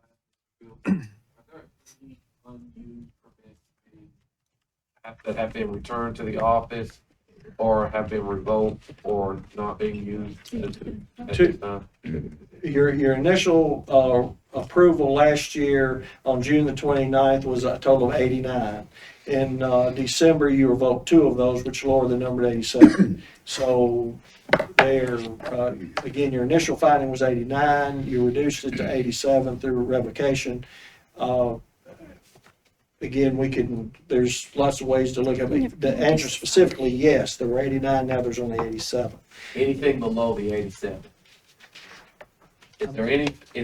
Has there been any revoked or turned back in since the 87? No, sir. Okay.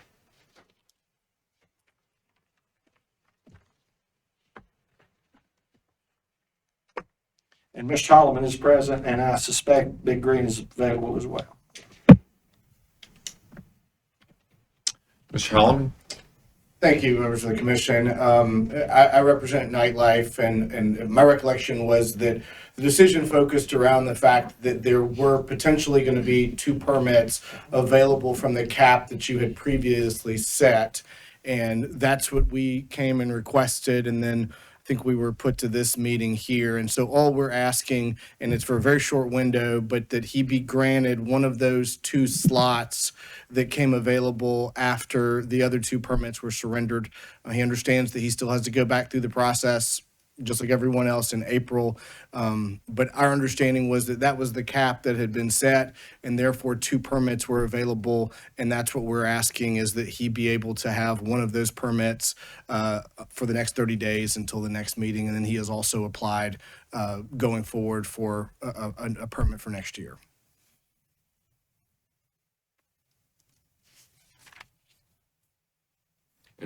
And Music City Nightlife, they presently have no vehicles right now, or do they have 1 vehicle? No, you have no vehicles this time. He has simply 1 vehicle. And he has already been inspected and all of that. That was actually back in October. I'm sorry, maybe I stated my question poorly. He does not have any permits right now. Correct. Okay. And it's not operating.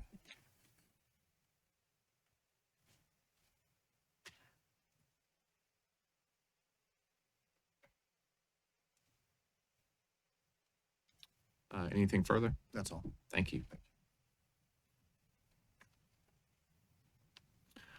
Anyone here for Big Green Tractor?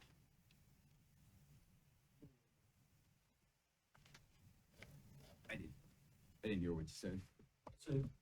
The company was notified that we'd have a hearing today. I think, just if I may, again, as I said earlier, I'm always sympathetic, but the reality is 2 parts. One is we have a lot on the street, and you're going to have a hearing next month. To grant today what is an interesting issue, that they would have it today for a period of 30 days, are there any rights that are related to that by giving them something today that they would then be able to look back and say, well, you gave it to me in March, why don't you give it to me in April? And again, I'm not the lawyer here, and I'm not the legal on it, but I'm very concerned about numbers on the streets in general. And for staff to say it's okay, or we agree, well, we don't. We do not agree. Mr. Chair, you want me to weigh in? Legal counsel. Yeah, I mean, I don't have anything really to add to what Mr. Holloman and Mr. Fields have already said, except that I don't think the commission has ever modified the finding it made last year that 89 was the max number in a motion.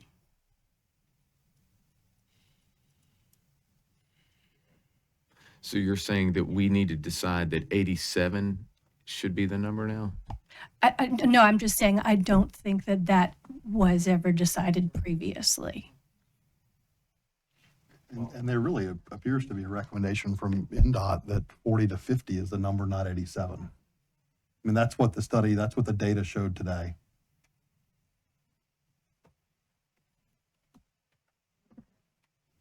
Well, I think that given the information, given my NDOT and the moratorium, I think what we need to realize here is winding back to when we did the 89, we had no information. We had no study. We were under a mandate to reduce, and we reduced based on the number of vehicles, the number of applicants, to cut that number down at that time, giving what we had. Now that we have more information being incomplete, I feel it's enough information that we don't necessarily have to set a number, but we could say it definitely doesn't need to be more. And without the completion of that study, I don't think there needs to be any movement either way. My opinion, not speaking for the motion. I'd sort of like to keep this simple. It seems to me the first question is to take Big Green Tractor. They haven't shown up. Their application's pending. It's been deferred to this meeting. I make a motion that Big Green Tractor's application be denied. Second. Any further discussion? I would like to add something to what Mr. Carr has said. As a commission, we weren't mandated to do anything. We did meet, and we spent several hours over a course of a few meetings in coming up with regulations and rules to govern this new industry. We also took painstaking efforts to review every company's application and make a determination how many applications to grant. And Mr. McNally is absolutely correct. We were operating with very little information as to what would actually work. What we did know wasn't going to work was the current system where we had a lot more vehicles operating than we do today. And we did back into our number of 39 entertainment vehicles and 50 sightseeing vehicles. But at that time, that was the best method of determining what we decided was going to meet the needs of the city and balancing all of the factors that we have to balance as a commission. And so, you know, I hear what Ms. Costonis is saying, that we did not ultimately decide that 39 entertainment vehicles was the number and 50 sightseeing vehicles was the number on the front end. On the back end, after hearing all of the, reviewing all the applications, hearing from the applicants, hearing from the community, we did make a decision on that number. And that's how we came up with the number. Just, Mr. Chair, for clarification, I was not arguing that point. I was just saying at no point did you adopt a motion coming down from the 89 as being the number. I'll just say this very briefly, and then unfortunately, apologize to the commission. I have to step outside. But I'm concerned about taking this up the month before we consider the rest of the applications in light of the NDOT study, in light of the guidance that they've given us regarding the moratorium, now having more data and information. to that effect.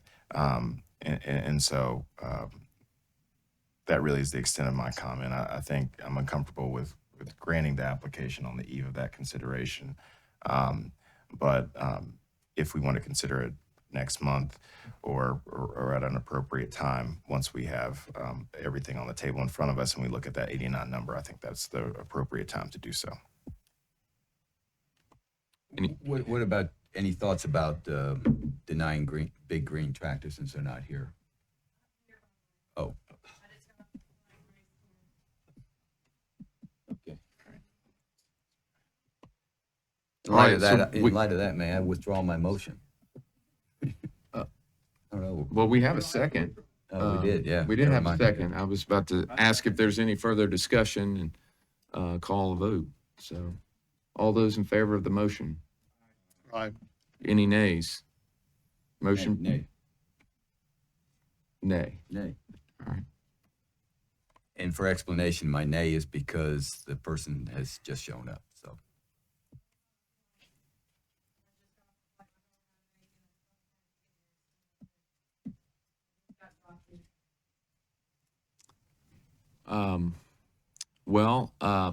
We have a motion that's passed 3-1, and we have a quorum, so motion passes.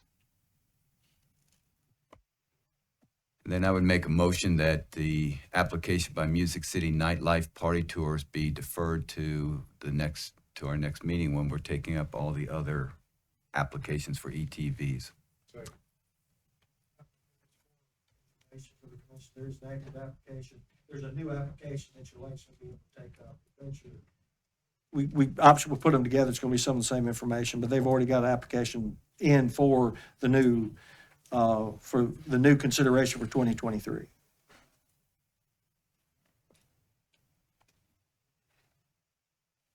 But I mean, the deferral will be the same effect. In other words, you'll still have a hearing and it'll still be the same application or similar application. It's just that he paid all those fees and did the inspection, and frankly, it was represented to him that there would be 2 permit slots available. So I do just want to highlight that, and I think Ms. Castonas said that, is you've made a previous finding that that was an appropriate number and represented that if those applications, if those permits became available, you would reconsider that. And frankly, he's relied on that. Mr. Hallman, in light of the fact that we're going to have a bridge shut down, we're going to have 24,000 vehicles moving from Broadway onto other streets, the exigent circumstances that are occurring in Nashville right now, I just can't see approving an application today when we're going to be taking the matter up in 30 days.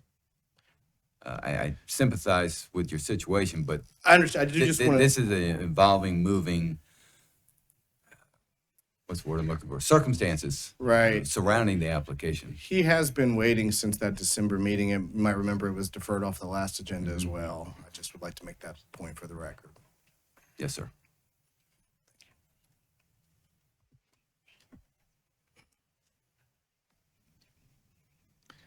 Did you make your motion? I think I made a motion. Is there a second? I seconded. All those in favor? Aye. Any nays? Motion passes. Mr. Fields, just a curiosity, is Music City Nightlife Party Tours having to pay for 2 application fees and everything, or is it just going to be one since we're deferring this one It'll be over? 2 different application periods. Hmm. One for last year, then one for this year. Is there any way we can defray those costs for him? Well, instead of answering that question today, could you look into whether those costs could be defrayed? Do that. Thank you.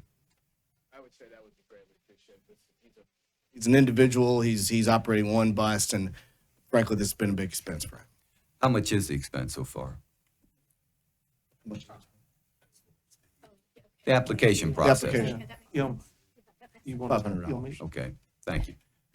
We think they maybe can do that just because since the action that you all took was to defer his original application until next week, if you consider, and the original application, that the second application maybe becomes redundant. Does that make sense? Yeah, basically what it would amount to, the fee that he would have paid last year, since you deferred action on it, it would, the fee that he paid would actually be used for the existing application they'll be considering in April. And he's updated the application, which he had obviously the right to do because of the new application period that ended on March 13th at noon. So we have a new application, we have collected the fees, and we could work through that. We may have to work through with finance, but we could work through that. If deferral is what you're doing, then we could certainly do that.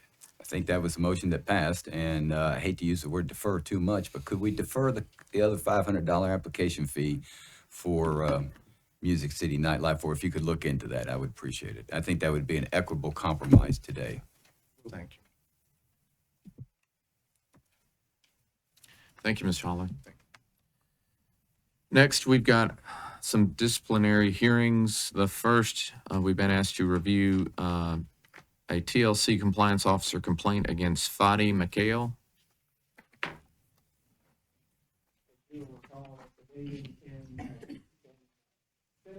We had asked Mr. McHale to be present. We mailed the complaint to him and a letter asking him to appear at that meeting. The letter, after the meeting was over, we notified that we had been sent. It did not get to him.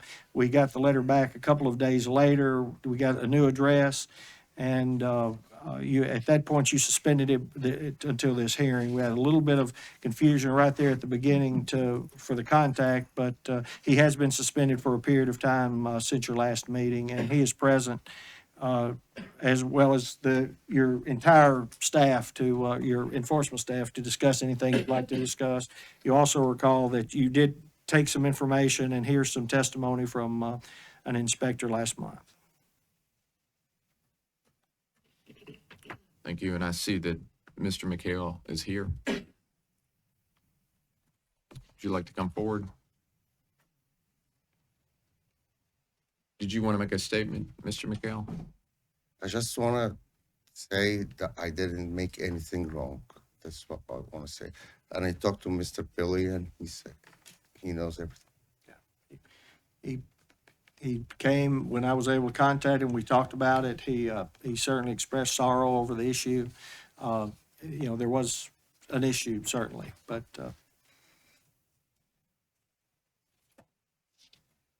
And it's my understanding, I missed last month's meeting, but it's my understanding Mr. McHale's been suspended since last month. since he was not present, it was an issue related to his, you asked that he be suspended until which time he could appear, and that's the reason he's here. And I did verify with Yellow Cab today through their management that he has been off the grid.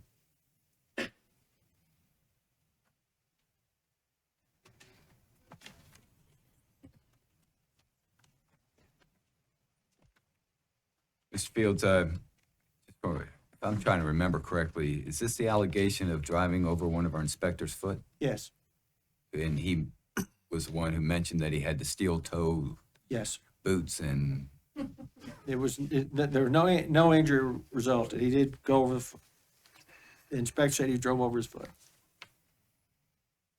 and then drove away. Well, again, the inspector's here. He could actually speak for himself. Okay. Can I say something? Yes.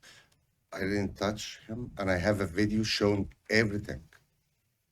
I have a video. I can bring it to you. It's showing everything. He was standing in front of my car and asked him to move. Okay, for no reason he's standing. I have everything on the video, and the video will talk better than me. Mr. McNally, you were the acting chair last month as vice chair. I was. Was that hearing ruled on the merits?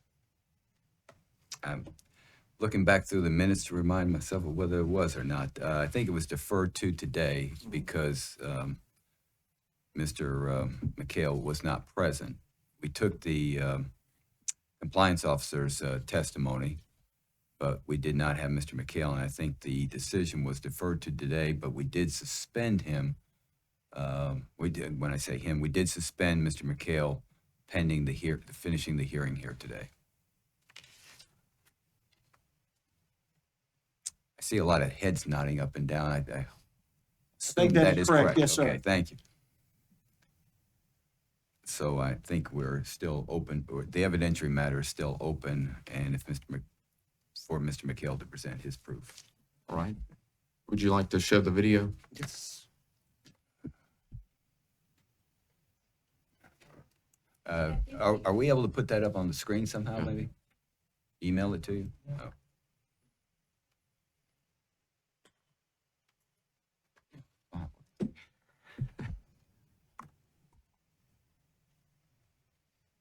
In the meantime, could we hear from the inspector? Would that be? I mean, at some point, I want to hear from him anyway. Yeah, we'll hear from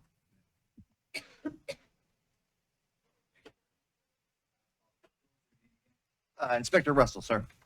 Let's make sure Mr. Russell can watch the video too, okay? No problem.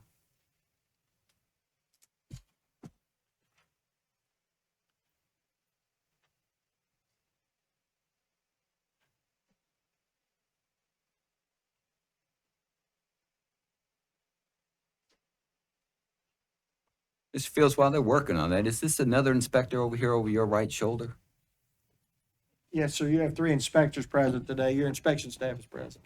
We met the lady last time and we met Mr. Russell. Could you introduce the other inspector for us, please? Inspector Ronnie Brock is present. Okay, thank you.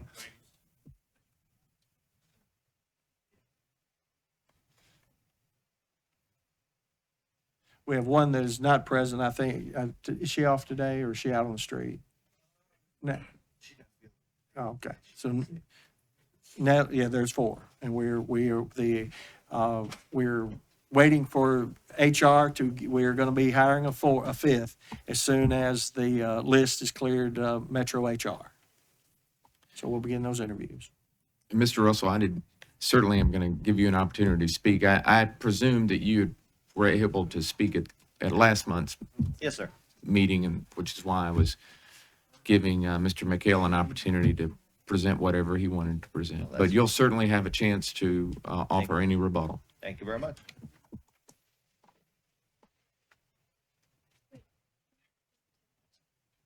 I will bring him up when he gets it. He didn't send it. The same inspector was the witness in both matters. Yes. I might remember it off the top. Oh, wait. Billy's so prepared.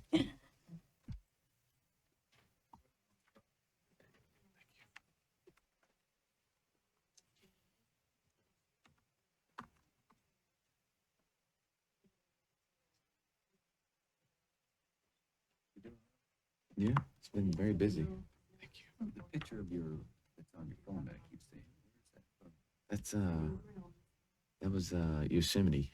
Oh, Yeah. okay. It looks like Black Canyon. Yeah, it was so much fun. Yeah. That was last summer. Just Nevada Falls.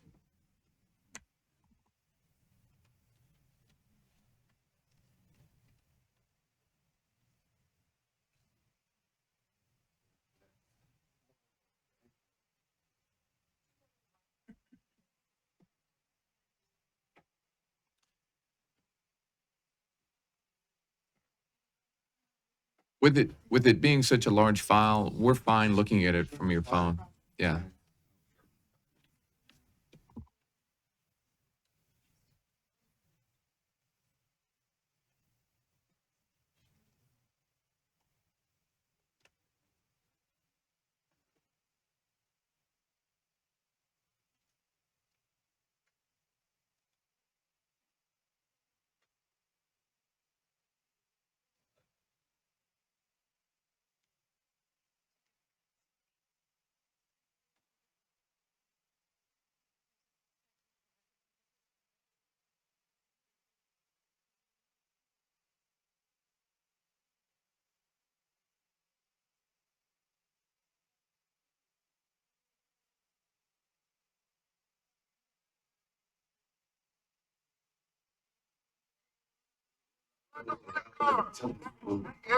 Be able to go. You can go watch. You can go watch. Okay, no. Okay, let's have some more. When it goes. come back. And then, why? This is not the first No time. one touch. Don't stop. Everything's recorded now live on Facebook. Everything's live on Facebook. Don't stop on my car. Okay, I didn't hit you. Everything on Facebook. Oh, it's right way. It's a green line. It's a green line. It's a green line. It's a green line. It's a green line. Don't stop. So is this after or before? He's so in front of my car. He's so in front of my car now.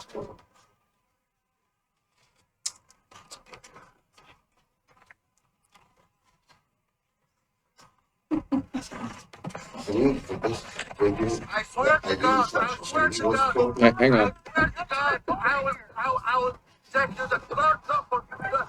Okay? Because you pushed yourself in front of my car for no reason.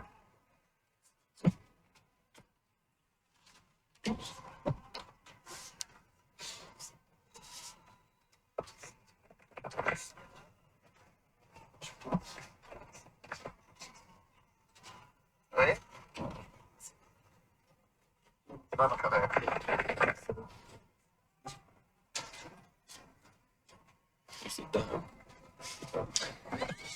See things. I will leave. Okay, tell me why. Don't tell me why. Stop, don't move. Stop.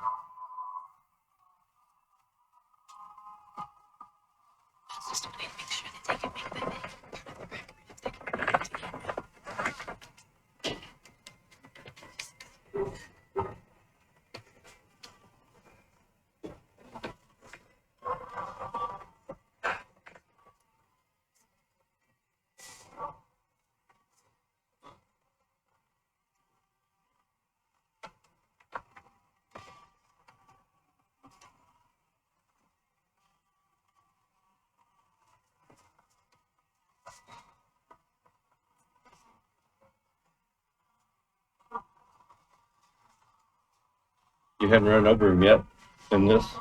No, that's after he's driving off right there. Right. That's after I had gotten, when you heard the APS officer say he committed a felony, that's when he did it. I heard him say, well, you realize you hit me. Yeah, and that wasn't, Testify until we're all under oath. Yeah. So the video was at the beginning because I couldn't see anything. Right there, right there. That was when he stopped me.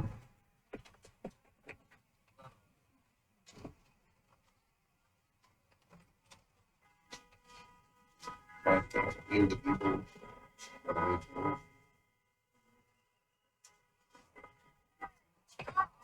Not allowed. It's not allowed. What are you doing? Don't stand in front of my car. Get away. Go. Move. Move. Move. It's my way. It's not allowed to stop in front of my car. Yes. Yes. You're on Facebook. Okay, no, he moved. I'm moving. Okay, listen to move. When he come back, why? Listen, no one touch. Don't stop. Everything's recorded now live on Facebook. Everything's live on Facebook. Don't stop on my car. Okay, I didn't hear you. If this didn't help me or not, I'm just showing this. Hey, go back to the podium.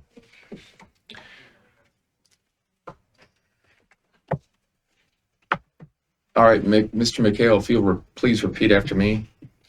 I swear or affirm that the testimony that I'm about to give I swear or affirm that Or the affirm. testimony testimony that I'm about to give that I'm about to give is the truth, the whole truth, the whole truth, and nothing but the truth. and nothing but the truth. Thank you. Now, I understand, Mr. McHale, you've delivered to us via email the recording, and I do want to make sure that that recording does become part of the record. We did view it just now, and Also, at the previous meeting, we heard from Mr. Russell, and he gave testimony. Do you have anything else you would like to add? That's not the first time he will stop me to give me a ticket, and he always give me a ticket, okay? But this time I didn't make anything. That's why I was, for what? What the reason? I was on the 3rd Avenue in the middle of the street, okay? No reason. He asked for my permit. I tell him why, okay? If I make something wrong, I will give him my permit and my license, and he will give me a ticket like as a normal, okay? But in this time, I didn't make anything. He just come and like showing in the video, he wanna stop me. And people behind me just put the horn and wanted me to move, okay? It's nothing between me and him, okay? If he do his work, okay, I should make like a mistake to stop me. But in this time, I didn't make anything.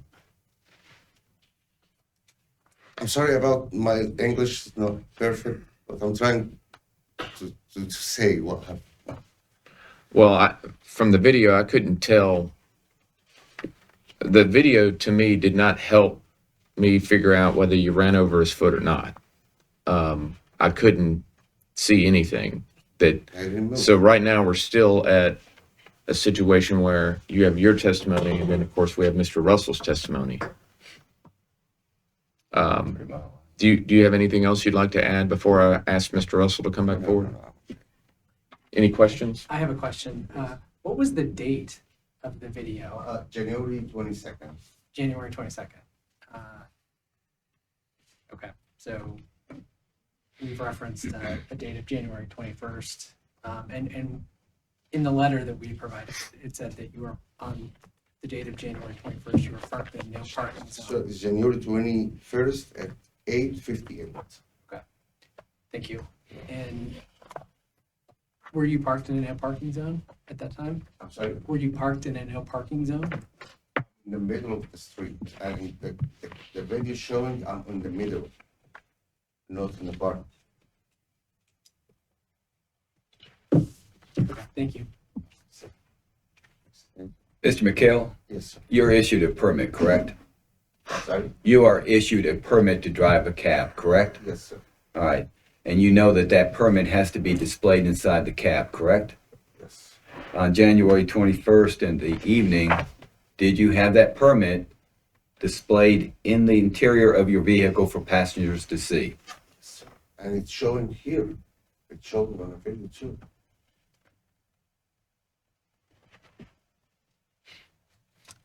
Did you use any kind of abusive language towards Inspector Russell? Okay. I mean, we heard that in the video, didn't we? No, I said I will say the truth. I said because the time and I was nervous, okay, for no reason. I didn't make anything and I wait for like 30 minutes on the street and we block the road. 3rd Avenue in the weekend is crazy. We was talking now. Okay. And we stop in the middle of the street and we block the road for no reason. But I did say. Okay.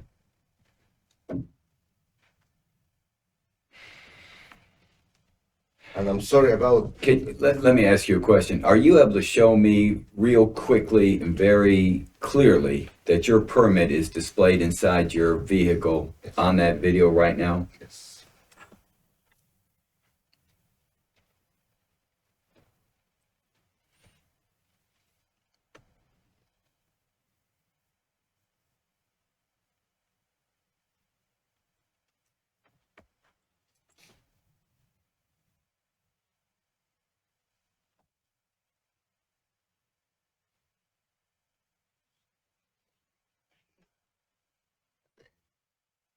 That's your permit right there on the dashboard? Yes, sir.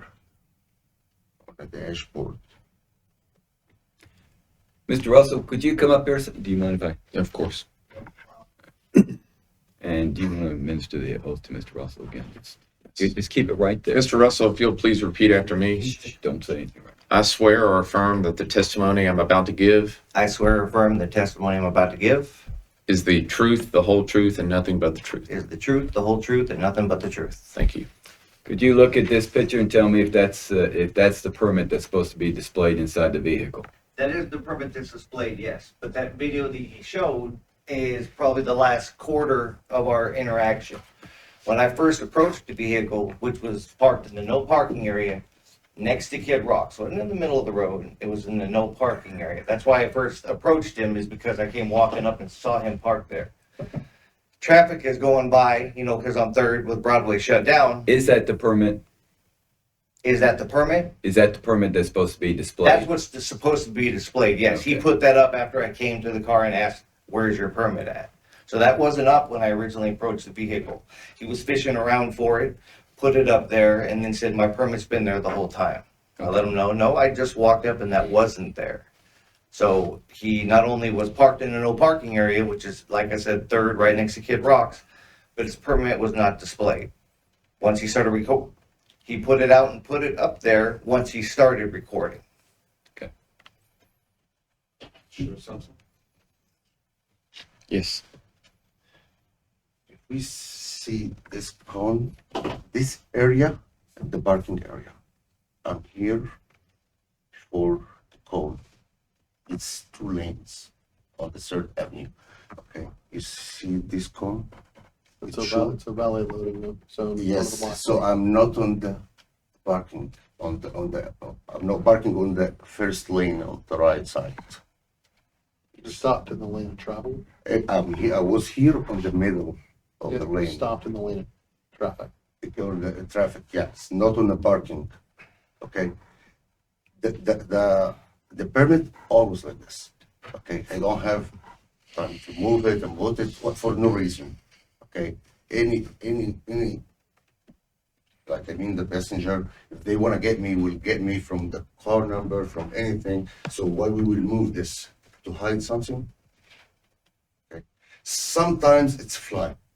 Like one time I have a customer, he took it and threw it on the Briley Parkway. Okay, he was drunk. And he took it and threw it, then we stop on the side and bring it back. That happened one time. Okay, so always the permit's here. Okay. Here's my permit. It's always stuck. Keep it in front. I got a question for you. It says in the code that they're to be affixed to the interior of the vehicle. Does that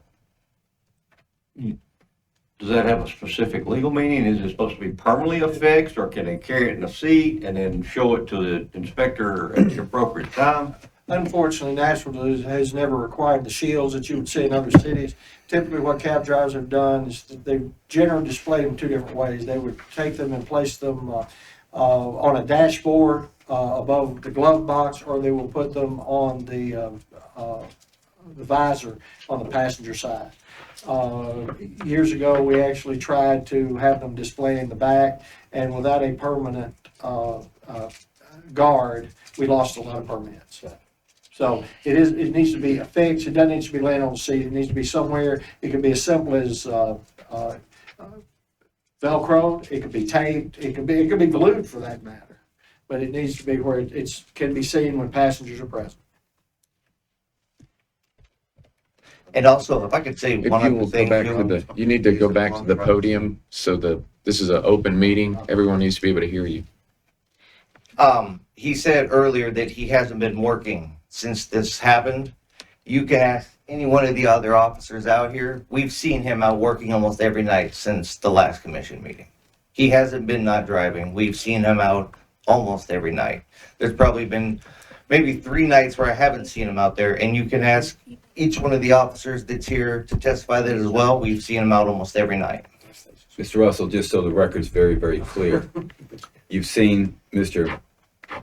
McHale out every night driving a cab? Yes, sir. Driving his yellow cab with the green lights inside. We've all seen it. Well, you've known he was suspended. Well, I've known. And did you take any action? I passed it along that he was out driving.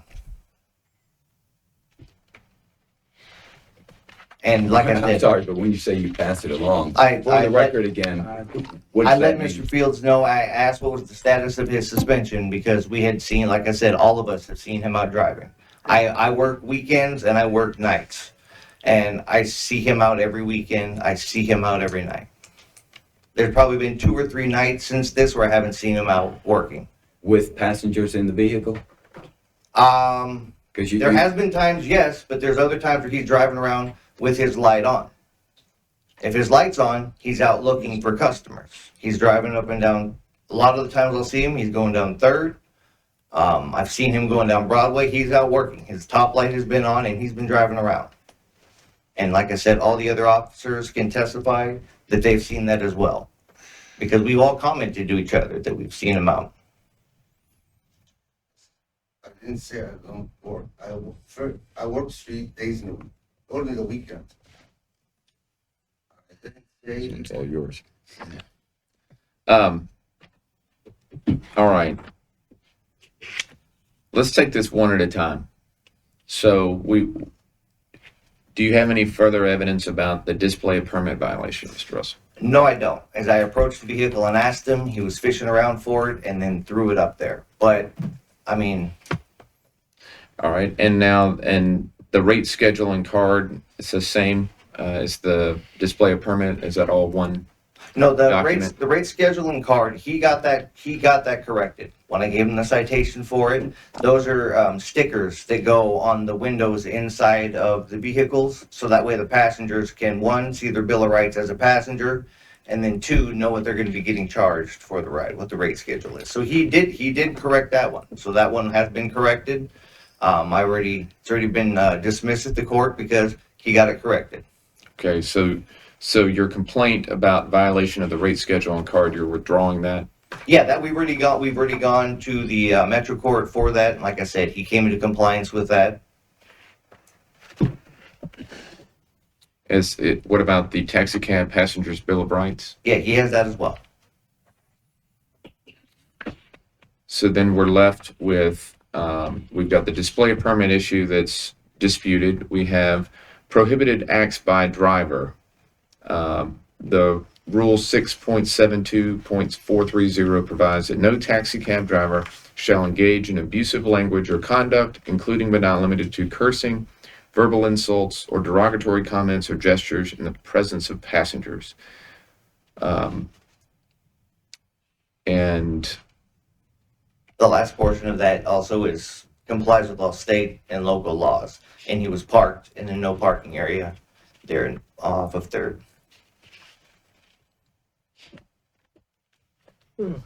Did Mr. McHale have a passenger in the vehicle during this time? No, he was just parked there in the no parking zone.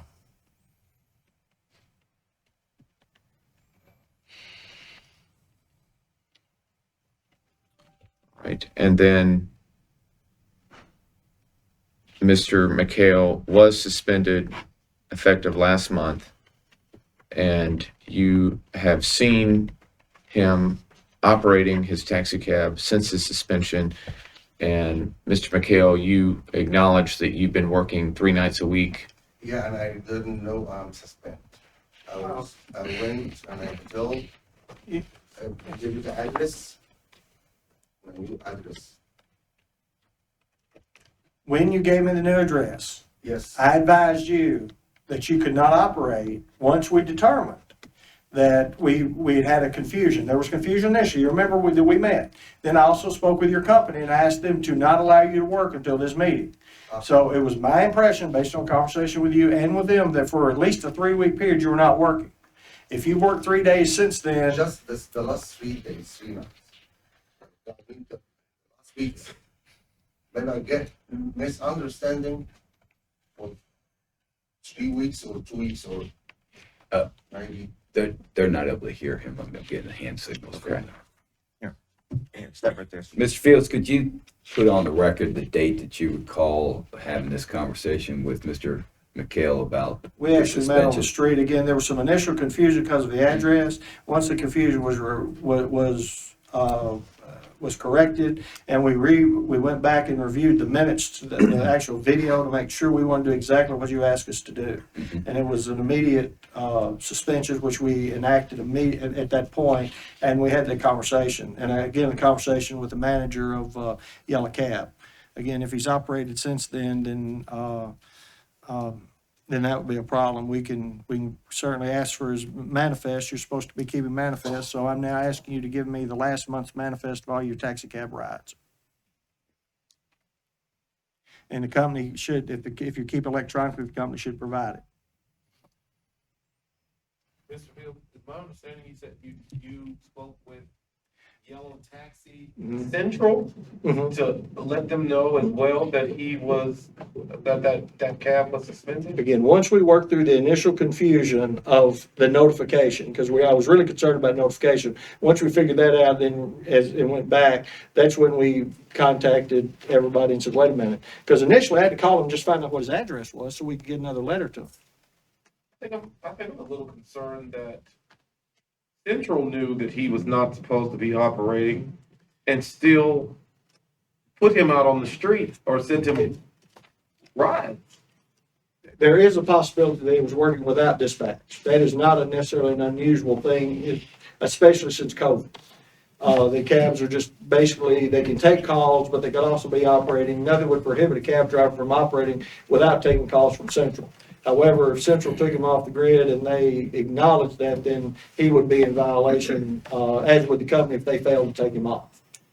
Mr. Fields, you've just asked for the manifest of his operation over the last 3 weeks, 4 weeks, and we won't have that today. We will not. And there seems to be, as the Commissioner has already pointed out, some concerns about Yellow Cab Central and what they knew or didn't know, or what action they took or didn't take. I think this thing's mushrooming bigger than, well, it's mushrooming into some additional violations, potential violations. I'm going to propose that perhaps we move this to May, get Central Cab in here, get the manifest in, see what operations Mr. McHale's been doing, whether he's telling the truth when he says he seems to be waffling here or backtracking from I was operating just 3 days, then I was operating, no, just a weekend. I don't want to hear anything. Hold on, I'm just asking, I think we move this to May and have a full-blown hearing also with Yellow Central here. Yes, Ms. Costonis. I just wanted to read you all some of the language from 672-180, suspension and revocation, because I believe what y'all did last month was make a determination based on Inspector Russell's testimony that he violated the Metropolitan code and posed a threat to public safety. And based on that, you can do an emergency suspension. And the emergency suspension, it does say in that rule that that they are entitled to a hearing in no circumstances later than 60 days from the date of the emergency suspension. So I will just say that May, I think, would be beyond that 60-day period.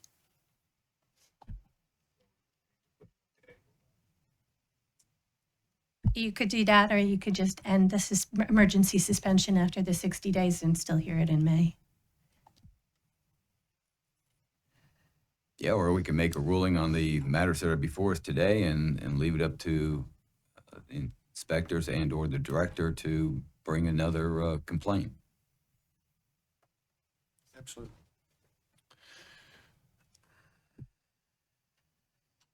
Well, it certainly seems like we could potentially bring a complaint against Yellow Cab, depending on what they have to say and offer. We could then decide if there's a grounds for violation against Yellow Cab. It does seem like we have sufficient information before us today to rule on Mr. McHale, even including the allegation that he's been operating since his suspension last month. Mr. McHale's admitted that he has operated his vehicle, and we have information that he was given proper notice that he was under suspension, even after we corrected the address change, or corrected the address.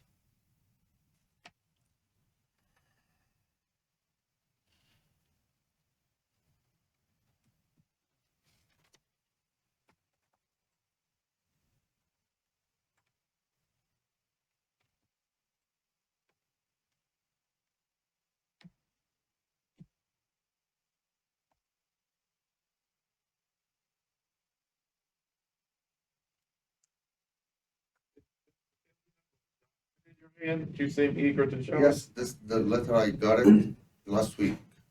Okay, it doesn't say that I'm suspended or anything, it just say the hearing today on March 23rd. I just got this last week. Do you remember, I'm sorry, Mr. Chairman. May I speak? Yes. Do you recall a meeting you and I had on the street in front of my office? Do you recall that I handed you a letter and that I'd actually written this date on here? Yeah. So you've had notice of this That for, was like 3 days before I got this letter. I have nothing more to say. It's inaccurate. All right, Mr. Fields, I'm sorry, I need to put you under oath as well. Take the oath. Um, But I don't have anything else to add to it. Would you please repeat after me? I swear or affirm that the testimony I'm about to give is the truth, the whole truth, and nothing but the truth. I swear and affirm that the testimony I'm about to give is nothing but the truth, the whole truth. So help. Mr. Fields, the information you provided us regarding giving Mr. McHale notification of being suspended and the meetings you had with him, those were truthful? I believe, yes. When I met with him, the question became, where's your address? So I called Doug and said, he's been suspended. And Doug, I'm sorry, Yellow Cab is managed, so I spoke with the manager, and I said, he was suspended and we have a problem. And I need to see him. So he came in, I had not created, the new letter had not been created. I took the original letter that we mailed to his old address. And I also advised him there was a violation in itself, not advised us where he lived. But again, that's a minor thing. I advised him, and he should remember this, that we'll have a hearing today and he needed to be at that hearing. I also told him, there was confusion about it. I wanted to work through that to make sure that I had not violated anything for him. But as we go back to look at your motion was clear, suspension until this hearing. So when we determined that, that's when we went to Yellow. And typically, we're able to go to Yellow, any of the companies, and they take them off the grid. At that point, they advised him, or at least they advised me that did, and he was given that he would be suspended and would be appearing at this meeting. So I did not go back and hand him a suspension letter specifically after that. But it was certainly communicated with him through the conversation we had, as well as with Yellow Cab. Thank you. I have a question, Mr. Fields. So the letter that he has in his hand is the original letter that went out prior to your conversation with him, and that letter does not state a suspension. Is that the reason why he's eager to show it to us? Yeah, the second letter did not speak directly to the suspension. It was a summons, more or less, to this meeting. Okay. It did indicate, and let me, if I can, I don't have the copy of that letter. I think he has one in his hand. May I see that letter, please? Is it the March? Yeah. It does reference a second. Yeah, and that's where it does say, and I'll read it into the record. The Transportation License Commission will hold a second hearing on March 23rd, 2023, at 12:30 in the jury assembly room in the historic courthouse to consider action based on allegations related to your conduct as a cab driver. I advised you of this hearing and gave you a copy of the original letter with the new date handwritten on the page, which we met earlier. As you know, a hearing was held on February 23rd on this issue, and due to your failure to disclose you had changed your address and did not receive and was not received by you at the hearing. Your failure to appear resulted in temporary suspension of your permit, was held in abeyance due to the legal period. We then followed back up with him once we realized that. But that letter does state Oh, it talks about suspension. that you were suspended. So And I told him we needed to wait. We verified that he was going to be suspended because I couldn't override the commission. And that's when he was contacted. That's when we did what we did. But you actually have a document in your hand that you are presenting as evidence that is, you're acknowledging that you read, that speaks of your suspension. Do you realize that? Yes. Can you go back to the podium, please? So basically what it amounted to, we realized when we found out that he did not get the notice, we said, okay, I said, hold what you've got. Let me see what we've done. So what we did was he had that letter, and then we contacted the company. We went back and looked, and I told him he had to be suspended. And that's where we got it here. So all that happened after that letter was mailed out, and that's where the verbal conversation was. I don't think, what I'm more concerned about is that he's driven and since that time, and I did not know. You told me just a few moments ago, you told me you hadn't driven, right back there, since 3 weeks.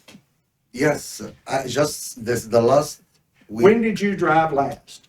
No, hold up. Yesterday. I'm sorry. Could I pause a moment here? Mr. Fields, you're telling us that Mr. McHale told you just earlier today that he has not been driving. Absolutely. And now you've heard him admit that he has been driving. Yes, sir. And now he's kind of waffling again. Okay. Since I know I didn't drive, then I know I can drive this week. This week? Yeah, because the suspend was the last month.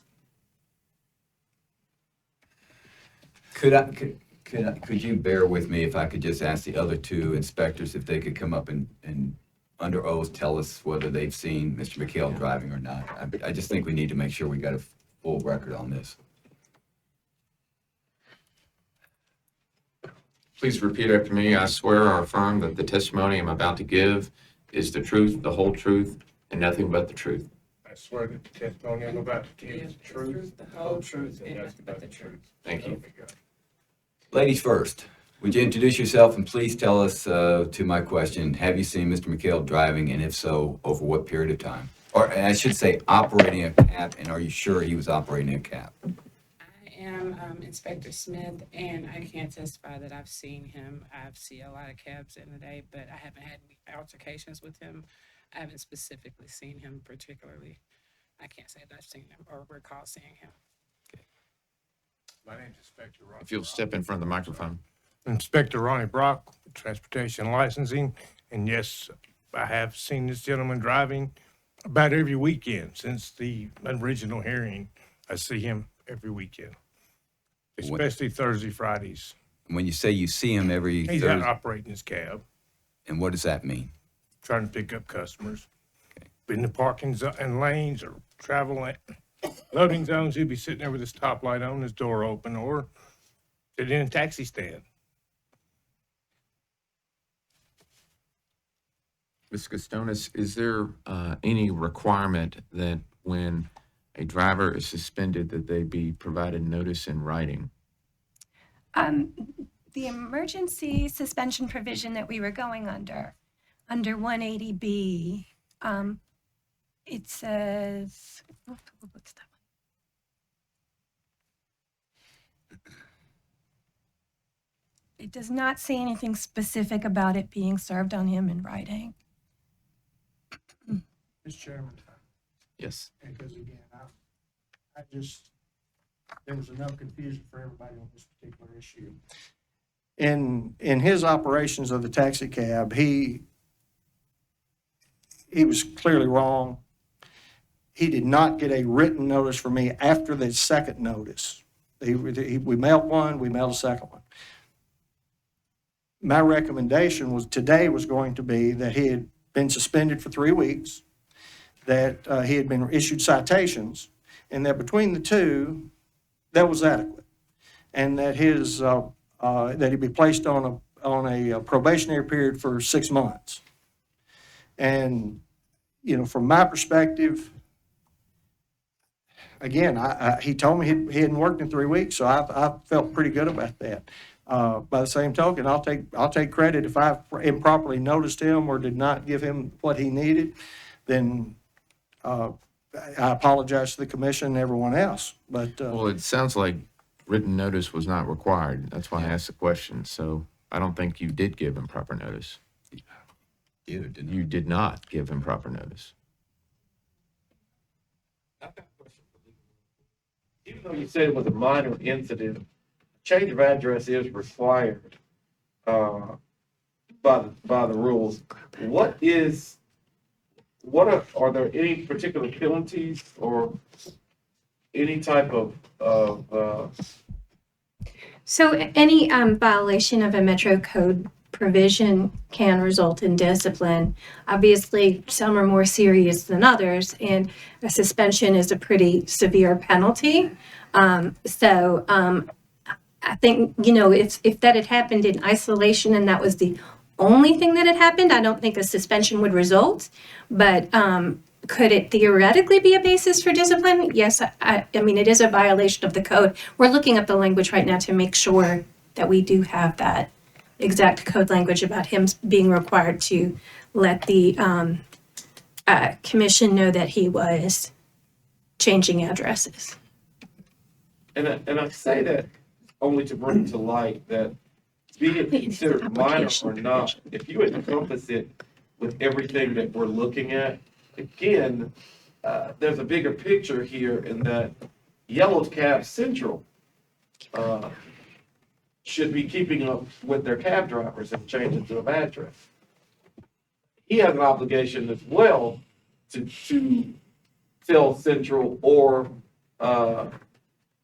Fields' office of a change of address for multiple reasons. And just, throwing one more thing into the basket, so to speak, not just to throw it in there, but I think there's a bigger picture going on here that we all need to consider with not just the violation. And I apologize. I certainly never want to speak without permission. I sometimes do, and I apologize for that. But again, I think if you were to ask back what staff recommendation, and because I thought it was suspended for those 3 weeks, my recommendation is going to be back to you to dispose of it, suspend him for a month, put him on probation for a year, and he cannot operate until April the 23rd. Would be my recommendation based on the conversation we had earlier. Had he not worked, I'd stick, but. To be clear, Mr. Fields, I do believe you gave proper notice that he was suspended, and he has admitted that he has operated since then. And I don't believe that he did not understand that he was suspended. Can I make a motion? Yes. I would make a motion to find that Mr. McHale has violated 6.72.430, prohibited acts by a driver, and that he engaged in conduct, including but not limited to cursing, verbal insults, or derogatory comments towards Inspector Russell, that he was also parked in a no parking zone, and that, and I don't know the specific citation there, but that he also operated his cab while suspended and having had proper notice of being suspended from the operation of the cab during the relevant times that have been before this hearing.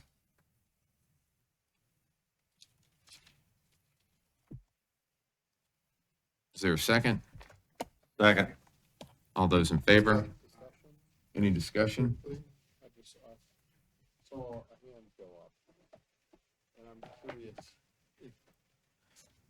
I'm curious if you had a. I was just going to add to what the vice chair said, that the provision that you can't operate without a certificate, or actually this would be, I'm sorry, it would be the driver's permit section. I'm quoting there. I was going to quote you to 672.020 because this is a driver's permit issue. It would actually be in Article 2. Yeah, that's it.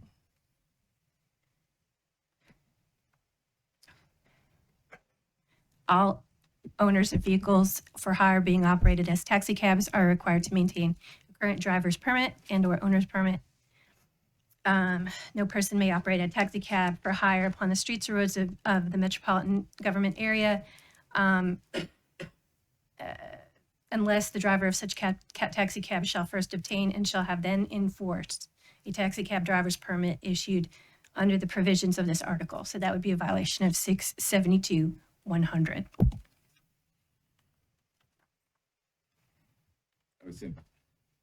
I would add to my motion the provision that was a violation of 672.100 for operating the taxi cab while his permit was suspended. Do we have another second, Mr. Santos-Steuben? Yes, second. All right, any further discussion, Mr. Hayes? No, thank you. All right, all those in favor? Aye. Motion passes. I'll make another motion regarding the sanction, that as a result of being found in violation of the various different codes that were previously announced in the motion that passed, that Mr. McHale be suspended from the operation of his vehicle to the date of the May meeting, and that he and that he would remain on probation for a year. And that would be the motion. As an addendum to that motion, I would ask that we could put on the May meeting agenda a hearing and have Yellow Cab, and I forget Doug's last name, but the representative from Yellow Cab Central present, along with Mr. McHale, to investigate or at least have a hearing if necessary. If its investigation's already done, have a hearing on the matter regarding Mr. McHale operating the vehicle while suspended. It was a long-winded. I hope that made sense. So are you, just a point of clarification, are you saying that Yellow Cab needs to be present for that hearing for determination whether it was in violation of any of our rules and regulations? Correct. I would either for an evidentiary hearing so we can ask some questions, or if Mr. Fields has ascertained ahead of time that there was a violation, the office could go ahead and bring a complaint. Commissioner Carter, does that seem to address some of the concerns you had? Yeah. Well, I think it is the complaint. I mean, the hearing, we would be deciding in May if Yellow Cab violated our rules. But I don't know if a complaint would have been brought by then. We might just be asking them questions at that point. Does that make sense? I mean, Mr. Fields may talk to, Mr. Fields, what's Doug's last name? Tremble. May talk to Mr. Tremble and find out, yes, I suspended him. Yes, he was operating without Yellow Cab's permission. We're also going to have the manifest by then, so. All right. Just to be clear, that's the only thing I'm seeking out of that, is to not allow Yellow Cab to be thrown under the bus, so to speak, if he was operating independently from Yellow Cab, to give them a chance to say, in actuality, we can back up the fact that we told him, and that he did know, and that we had knowledge, and we were not sending him calls. In the same sense, if they were not, but I would definitely like to know that. But the simple part regarding the sanction that I'm proposing in my motion today is that Mr. McHale be suspended from operation till the May meeting and placed on 1 year probation. Any further discussion? Is there a second? Second. All those in favor? Aye. Motion passes. To make sure that we're clear, what we will do is ask Yellow Cab as well as Mr. McHale to be present at the May meeting to answer questions specifically about manifest, specifically about his assignment. Was he communicated with by the company and so forth? So not necessarily a disciplinary hearing, but just a fact finding, so you have an opportunity to ask the questions about their operations. Is that accurate? Yes, what I want to do is not let the matter just be dropped and respect Commissioner Carr's concerns regarding Yellow Cab. But I would also ask if you could talk to Mr. Trimble ahead of time, get the manifest, talk to Mr. Trimble, and ascertain whether a complaint should be issued and then prepared and ready to go on the May meeting. We have plenty of time for notice, yes. Or alternatively, at least I would like to have Mr. Trimble, and if you find out that a complaint should not be brought against Yellow Cab, then I'd like to have Mr. Trimble and Mr. McHale here to see if the commission wants to take further actions against Mr. McHale. And part of that could be for giving false testimony here. Thank you. Mr. McHale, you'll have an opportunity in May. We've ruled we need to move on to our next agenda item. So you're presently suspended from operating your cab until our May meeting. May. Yes. I will feed my kids, I will pay my rent, my bills. I'm only working, I'm the one who works. I will do all of this. So if I say I will do this, I would be lying. I would be lying because I have to work. If I show my bank account now, it's a negative. Okay? It's a negative because I'm not working. Okay? Mr. McHale, Please, just don't show. It's my bank account. I understand. It's a negative sentence. here is overdraft fees, overdraft fees, overdraft fees. It was like 3 weeks. Like that. If I say I will suspend and stay at home, I will lie. I have to work. Trust me, I'm honest. Okay, I'm not. I can say, okay, I will stay at home, but that will never happen because I have to pay my rent, my kids. I have 2 kids in high school. Okay, they ask me for money every day. Mr. McHale, if you'll back up to the podium, I'm happy to explain further. We've ruled as a commission, you are suspended from being able to operate as a taxi cab driver until our May 2023 meeting. That means that if you continue to operate your cab, you will be subject to further disciplinary action by this commission, by our taxi inspectors. So I urge you to find alternative solutions in order to make a living in this interim period. You've been suspended. We've made findings that you were not truthful with this commission with regard to your operating of your taxi cab since Mr. Fields gave you notice of your suspension last month. And that's why you've been suspended further. So we're not changing our mind. You've been suspended. Okay, the car I have, it's not mine, it's the company, and they taking the rent every week. So they didn't tell me I don't have to work. Okay, they only called me one time and they asked me to go meet with Mr. Bill. That's what the company did. Okay, and when we talked with Mr. Bill, he asked me for the address.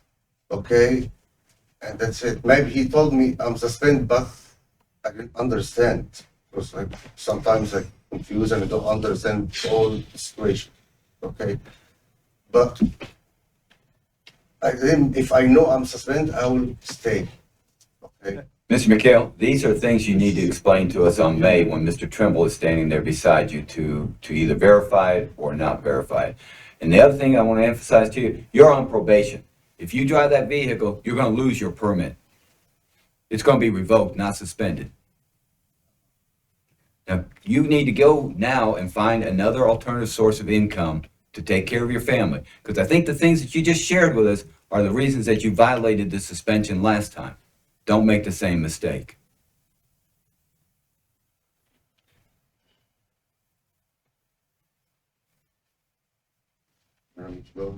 Yes. We'll see you back in May. Mr. Fields, what date is that? May the 25th. Ms. McHale, you understand, May the 25th, right?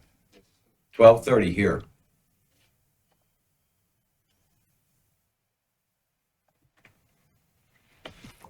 Is there any problem if I work with Uber? You need to consult with an attorney to answer that question. We can't give you an answer, yes or I no. mean, that's only suspend if I drive a taxi. Okay, The but commission can't give you legal advice, sir. You need to consult independent counsel. What I can say, your taxi cab can only be used as a taxi cab. If you own it, you can do it for personal use, but you couldn't use it, a taxi cab cannot be used as an Uber Lyft. If you have a personal car and you want to operate Uber and Lyft, that is entirely between you, and that's the part Ms. Costello. So I can't give you advice whether you be an Uber or Lyft driver. That's between you and Uber and Lyft. okay, but still I'm not. You can't be in a suspended yellow cab. or anything. Exactly. Right. Good to go? Yes. Thank you very much. Next item on our agenda. Next item is another complaint by the TLC compliance officer against Yusef Michael. And Mr. Fields, I do need to excuse myself for the remainder of the meeting. I've got another appointment. But Mr. McNally is taking over as vice chair. I'll keep good notes this time. Mr.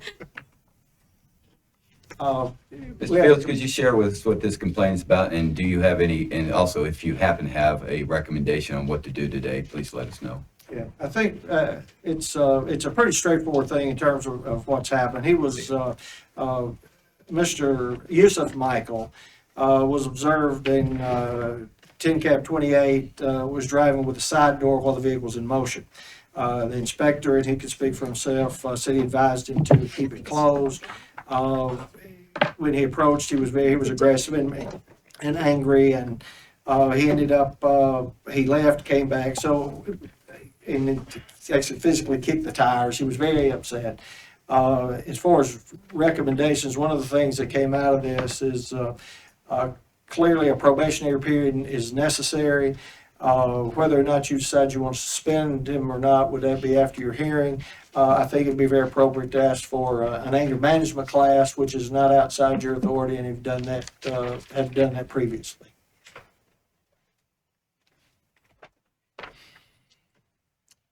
So the gist of this is abusive behavior and kicking tires and just a general And again, disrespect. the inspectors here, they can speak, but it was erratic behavior and, just being very upset, using language you probably shouldn't have used, and.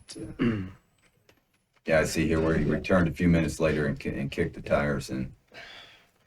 But I do think anger management would be appropriate. And a probationary period. Mr. Michael, did you have something you wanted to share today? Yes, sir. I just, first of all, just want to thank Billy. You want to what? Thank Billy. And thank Russell. And For what? I know they're doing their part. They're doing their job. But,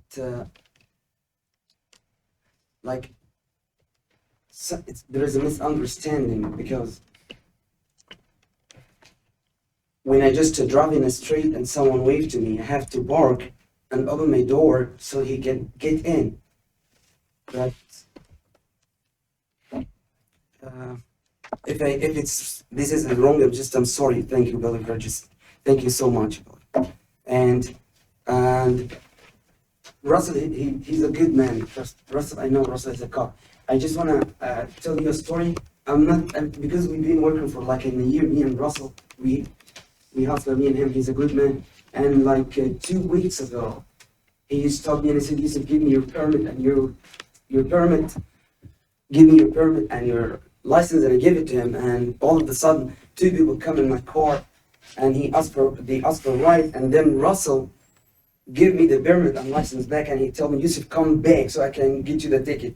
I said, "Okay," and then I come back to Russell, and he gave me the permit and license, and he said, "Yusuf, you earn my respect." So we have a good relationship, me and Russell, and bro, he's doing a great job. Since Russell got a church in Broadway, he make a big difference. He's a great officer, he's a great man. Also, Billy is just, we can say Billy is good. And I know if he should be my enemy, does not God tell us to just love our enemies. But they're not, I'm just kidding. So if I do something wrong, I'm sorry, Russell. That's it.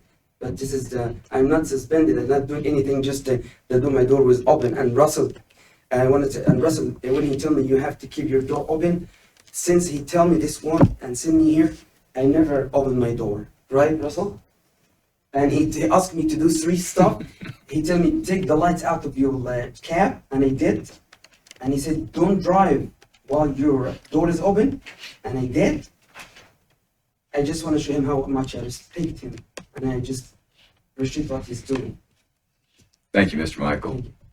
This is a considerably different And Billy is a approach today than Billy, previous one. Billy, every time I come to Billy, I have a problem. He just treats me like a father. He's a great man. I know it's a joke. Hold on. Mr. Michael, you were doing real good. Don't go. I wouldn't go much further. I was complimenting you. Okay? Thank you, sir. What's that saying for doctors? Do no harm. And can I say, I'm just want to apologize for Tammy, cannot between the officer and a man, but between a man and a woman. I'm so sorry if I just said that. But we are like, Please, trust me. Nothing. You're good right now. Don't say anything else. I'm sorry, Mr. Chairman. Mr. Fields, I think you had a recommendation that you wanted to make in this particular case, given your familiarity with everybody. Oh, boy. I believe, now, again, we did not call Mr. Russell up. I think he does have some anger issues. I can't speak beyond that, but kicking the tires of a vehicle, he certainly didn't punch anybody, but he. I won't do it. Come on. He has, I think anger management would be appropriate. The inspectors, again, they might have different views of what happened, because I wasn't on the street. But I think going to an approved anger management class, which we will find, and help him get to it, give him some options, and then a probationary period of at least 6 months would be appropriate. Again, if you want to hear from the inspector, you certainly can, but I don't, he was very upset with himself, and he was very upset with the world at that particular night. When you say he, who? I'm sorry, Yusuf was very upset that night for several reasons, based on what he had shared with me, and what the inspector said. He was very upset. Just a question for Mr. Michael. On the date in question, March 5th, 2023, do you acknowledge that you were driving with the door open? Can you repeat again, sir, please? On the night of the incident, or on the day of the incident, March 5th, do you acknowledge that you were driving with the door open? Look, I don't know what to say, but the truth is, sometimes when we bark, let me explain, please. I'm not gonna say anything. This is sometimes we like someone wave to you. If there is misunderstanding, someone wave to you, so we bark, and so I control the door. I have to make full stop for the van, so I open the door. And sometimes they come and ask you how much it's gonna cost. So they're comparing between the cab and the Uber, okay? And all of a sudden, one of the officer come to you. So they found the door is open, but I didn't mean it to open now. I know it's dangerous. Russell told me you can open the door while you're only barking, and that's what I did. And since Russell told me the issue, I have to fix it, I fix it all. Ask Russell. Okay. I know we have to cooperate together. Sometimes we do mistakes, and I'm very sorry if I did something wrong for Russell or Tamika or Paul. I'm not saying that for something, but they really do a great job, especially Billy. Billy, when we have any issue, we come to Billy and he fixes it. And he said, Yusuf, like, okay, I'm done. Okay, thank you. But anyway, can I say something out of this issue, or just, okay, I'm done. I'm done. Thank you, sir. Smart. Inspector Russell, you've been up and down, and looked like to me you wanted to say something. Is there something you really want to add? Yeah, well, you need to come to the podium, please. And I guess I should have put everybody under oath, and I forgot to do that, neglected my duty.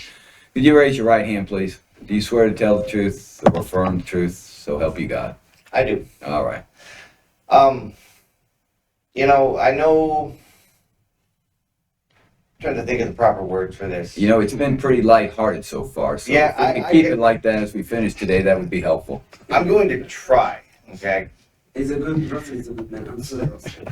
It's his All right, turn to speak now, please. Okay, I'm sorry, sir. When he said that I advised him not to have his door open, and it's not just he opens it up so people can get in. He drives down Broadway with his side door open. I'll see him driving down 3rd Avenue with his side door open, not opening it up for people, driving down the street. And I told him, you cannot drive down the street with your side door open. That's not something you can do, but don't do it. Okay, I won't do it anymore. Mr. Michael, if you interrupt again, I'm going to have you removed from this hearing. So I told him, don't drive with it open. This was on a Saturday, the first time that I had seen it. That next day, which was Sunday, I came out, doing my usual pass when I first get there. Well, none of the other drivers, none of them had seen me, because apparently they all talk and they all know as soon as I get down on Broadway. And he was coming down Broadway, and I saw him having his door wide open again after I had told him just the night before, you cannot do it, don't do it. So he'll like to shut his door and do it when I'm there or I can see it. But when I saw that, it was like, if I'm not there, what do? You can't just do this whenever you want. Okay, can I narrow this down just a little bit? Yes. It does appear that the complaint that's been brought is under 672-430, prohibited acts by a driver, that Mr. Michael engaged in abusive language or conduct, not limited to cursing, verbal insults, or derogatory comments or gestures in the presence of passengers. Did you observe actions of that nature? Well, all, you talk about 72-430? Yes. Because at the bottom portion, it also says adheres to all the, basically the laws of state and local laws. That's what I got him for driving with the door open. But, I mean, one of the main things here is you can have Inspector Smith come up. His actions towards her are what's got all of us just not very uneasy with what's going on. When I was training Inspector Smith when she first got hired, one time, I was teaching her how to do the Metro citations and the citations for everything that's licensed through us. And we were issuing him a citation. So I was filling it out and then letting Inspector Smith, give it to him just so she can get her feet wet, so she could get in the process of how to, get somebody's permit and their license, how to write the citation, how to get the numbers from dispatch, how to get, take it to the driver, how to get him to sign, how to explain it. So I had her walk up to his van and she went to the passenger side. It was summertime. It was still warm, so all the windows were down. I was standing at the sliding door, which window was also down, so I wasn't in sight. And when Inspector Smith went up to have him sign it, he completely snapped and flipped on her. I mean, yelling, screaming, ripping the citation out of her hand. And this was her first interaction doing one of these Metro citations. So she turned to get back in the car. She was, I'm done with this. So he got out of the car and goes, I'll say speed walking to where, to cut her off. And I got in between them and told him, get back in your car. What are you doing? You don't do this to an inspector. More recently, this happened again with Inspector Smith, and Inspector Brock was also with her. I don't have the details of that because this was earlier in the day or when he had kicked the tire and was screaming and cursing and all that. So if you want specifics on that instance, Inspector Smith and Inspector Brock would be who you want to speak with. But he's nice majority of the time, but he has these moments, especially with Inspector Smith, where he flips on her. And we don't want that. I mean, what if there's a time where that happens and another one of us inspectors aren't out there with her to cut him off or to get him to stop? That's what I'm worried about, because it's not right. He should treat her the same respect that he treats myself and Inspector Brock. If I can ask just a couple quick questions, 6 points, well, it's not fully out here, but the last part within subsection F here that you had, you did have in there violation of the Metropolitan Code of Law, including section 6.72 taxi cabs. That's what you're referring to regarding the door being open? Yes, yeah. Right. And it's a sliding door on the van? And you know how minivans have the sliding door on the side? They will, and it's been done by other drivers, and they've also been cited as well. So it's not like we're just focusing on him, but they'll like to drive down the street, honking the horn with just their side door open. And I was trying to get out of my head this picture of a door of a regular yellow cab open, hitting everybody as it's going along. Yeah, no, it's the slider door for the back, and they'll just drive down the street with that door open. And I've said, if you want to park in the loading zone for somebody to get in with it, yeah, you can, because they have the automatic door where they can control the open and closing from the driver's seat. And then on the other matter regarding abusive language conduct, you're saying that the other inspectors are the ones that witnessed that? It happened to me, but it also happened to Inspector Smith. And hers, I mean, you want to speak, like I said, I wasn't there. I'm not going to speak for what happened. That was her and Inspector Brock that were present for that. All right, thank you. No problem. Can I ask a question? Yes, sir. Did that happen, has anything happened since that initial contact? No. In other words, have you had any issues, because again, it was brought to my attention, I met with the driver, and my question is, have you had any problems since then? I'm not alibiing, I'm just simply, have you had any more issues about doors being open? Not door being open, no. Ever since he met with Mr. Fields, I haven't seen door open, anything like that. His permit is displayed, everything all that has been in line. But the only thing that concerns me is just his actions towards Inspector Smith. Okay. I have two questions, I think. Has There have been prior citations issued to Mr. Michael before this incident. Yes, yeah. So this is not the first time? No, it's not the first time. What were the previous citations? A lot of them are parking in the loading zone because, you know, the taxi drivers will just like to use the loading zone as a parking lot to sit there and get fares. And we let them know that you can't just sit there. You know, if it's for active loading and unloading, you have the taxi stands where you could wait at.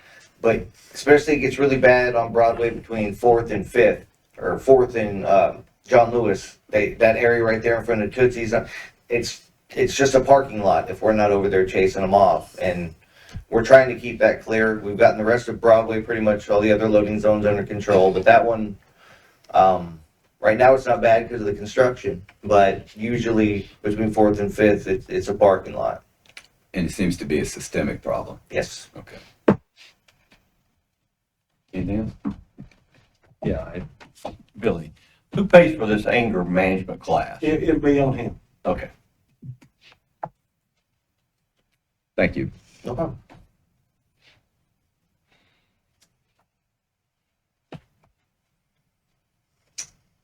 All right, is there any motions or discussions? Make a motion, take up Mr. Fields' recommendation. Commissioner Carr, we have to first make a finding of whether there's been a violation. And then we go to the sanctions, if there is a violation. So we have to first have a motion as to whether there's been a prohibited act by the driver, and a vote on that. Okay, well, we'll do that first. I'll make a motion, given the evidence of the compliance officers that we have in the field, and even to some point from Mr. Youssef that he has done it before, previous citations that have been issued to him, that there has been a violation, that violation should result in some form of action from the commission. Is there a second? Second. All those in favor say aye. Aye. Any nays? Okay. Now we move on to a motion on the sanction. I make a motion that we take up the recommendation of Mr. Fields, and that there be a anger management class taken by Mr. Youssef Michael, that class be paid for by him, and that he be put under a probationary period for a term of 6 months. Oh my gosh. Is there a second? Second. All in favor say aye. Aye. Any nays? Motion passes. Mr. Michael, if you'll come up to the podium a second. I heard your expression of, oh my God. I want you to understand, you're on probation. You're not suspended, but you are going to have to comply. So you'll be allowed to operate, but you have to comply by every single regulation. You have to avoid even the appearance of violating the regulation because you're on probation. So you got to be really careful and do everything by the book. You also, one condition of your probation is that you must take and complete successfully an anger management course. You can go, do we already have some that we recommend? Currently don't. We could help him. He certainly could choose one of his, we could ask him, we could ask if he has a recommendation. We could certainly look at it and make sure it meets what I think you're looking for. Otherwise, we'll find one and recommend it. General Sessions criminal probations have a number of facilities that provide anger management courses anywhere from 8 hours all the way up to 52 weeks, and they're relatively, they have a sliding scale on the cost. I think he'll need some assistance in finding one because I want to make sure it's one that you approve of. Okay, Mr. Fields? We'll work that. Mr. Michael, you need to work with Mr. Fields to coordinate the anger management, and it's not a part of your probation. You will have to complete this before your probation ends. You're talking about the anger management class? Yes, and a failure to do that could result in further disciplinary action for violation of probation. I'll be happy to do it. I'll be happy to do it. And I hope you learn something from it, and along with respect for women. Thank you, sir. Thank you so much. Thank you for understanding that we're making all of it. Thank you so much. Thank you, Billy. Thank you, Sam. I really appreciate it. All right, Mr. Fields. You can go, Mr. Michael. Thank you, sir. Okay. Mr. Fields, anything else on the agenda today? I don't think I have anything else I can add. Do you feel exhausted? Okay. Is there a motion to adjourn today? Motion to adjourn. No, go. Tell him to go. Go. Mr. Michael, you are done. You're done. We'll talk to Mr. Fields in the top. Mr. Michael, I'll talk to you after we conclude the meeting. All right, is there a motion to adjourn? So moved. Motion to adjourn. Is there a second? Second. All right, all in favor, say aye, please. All right, I hope there's no nays.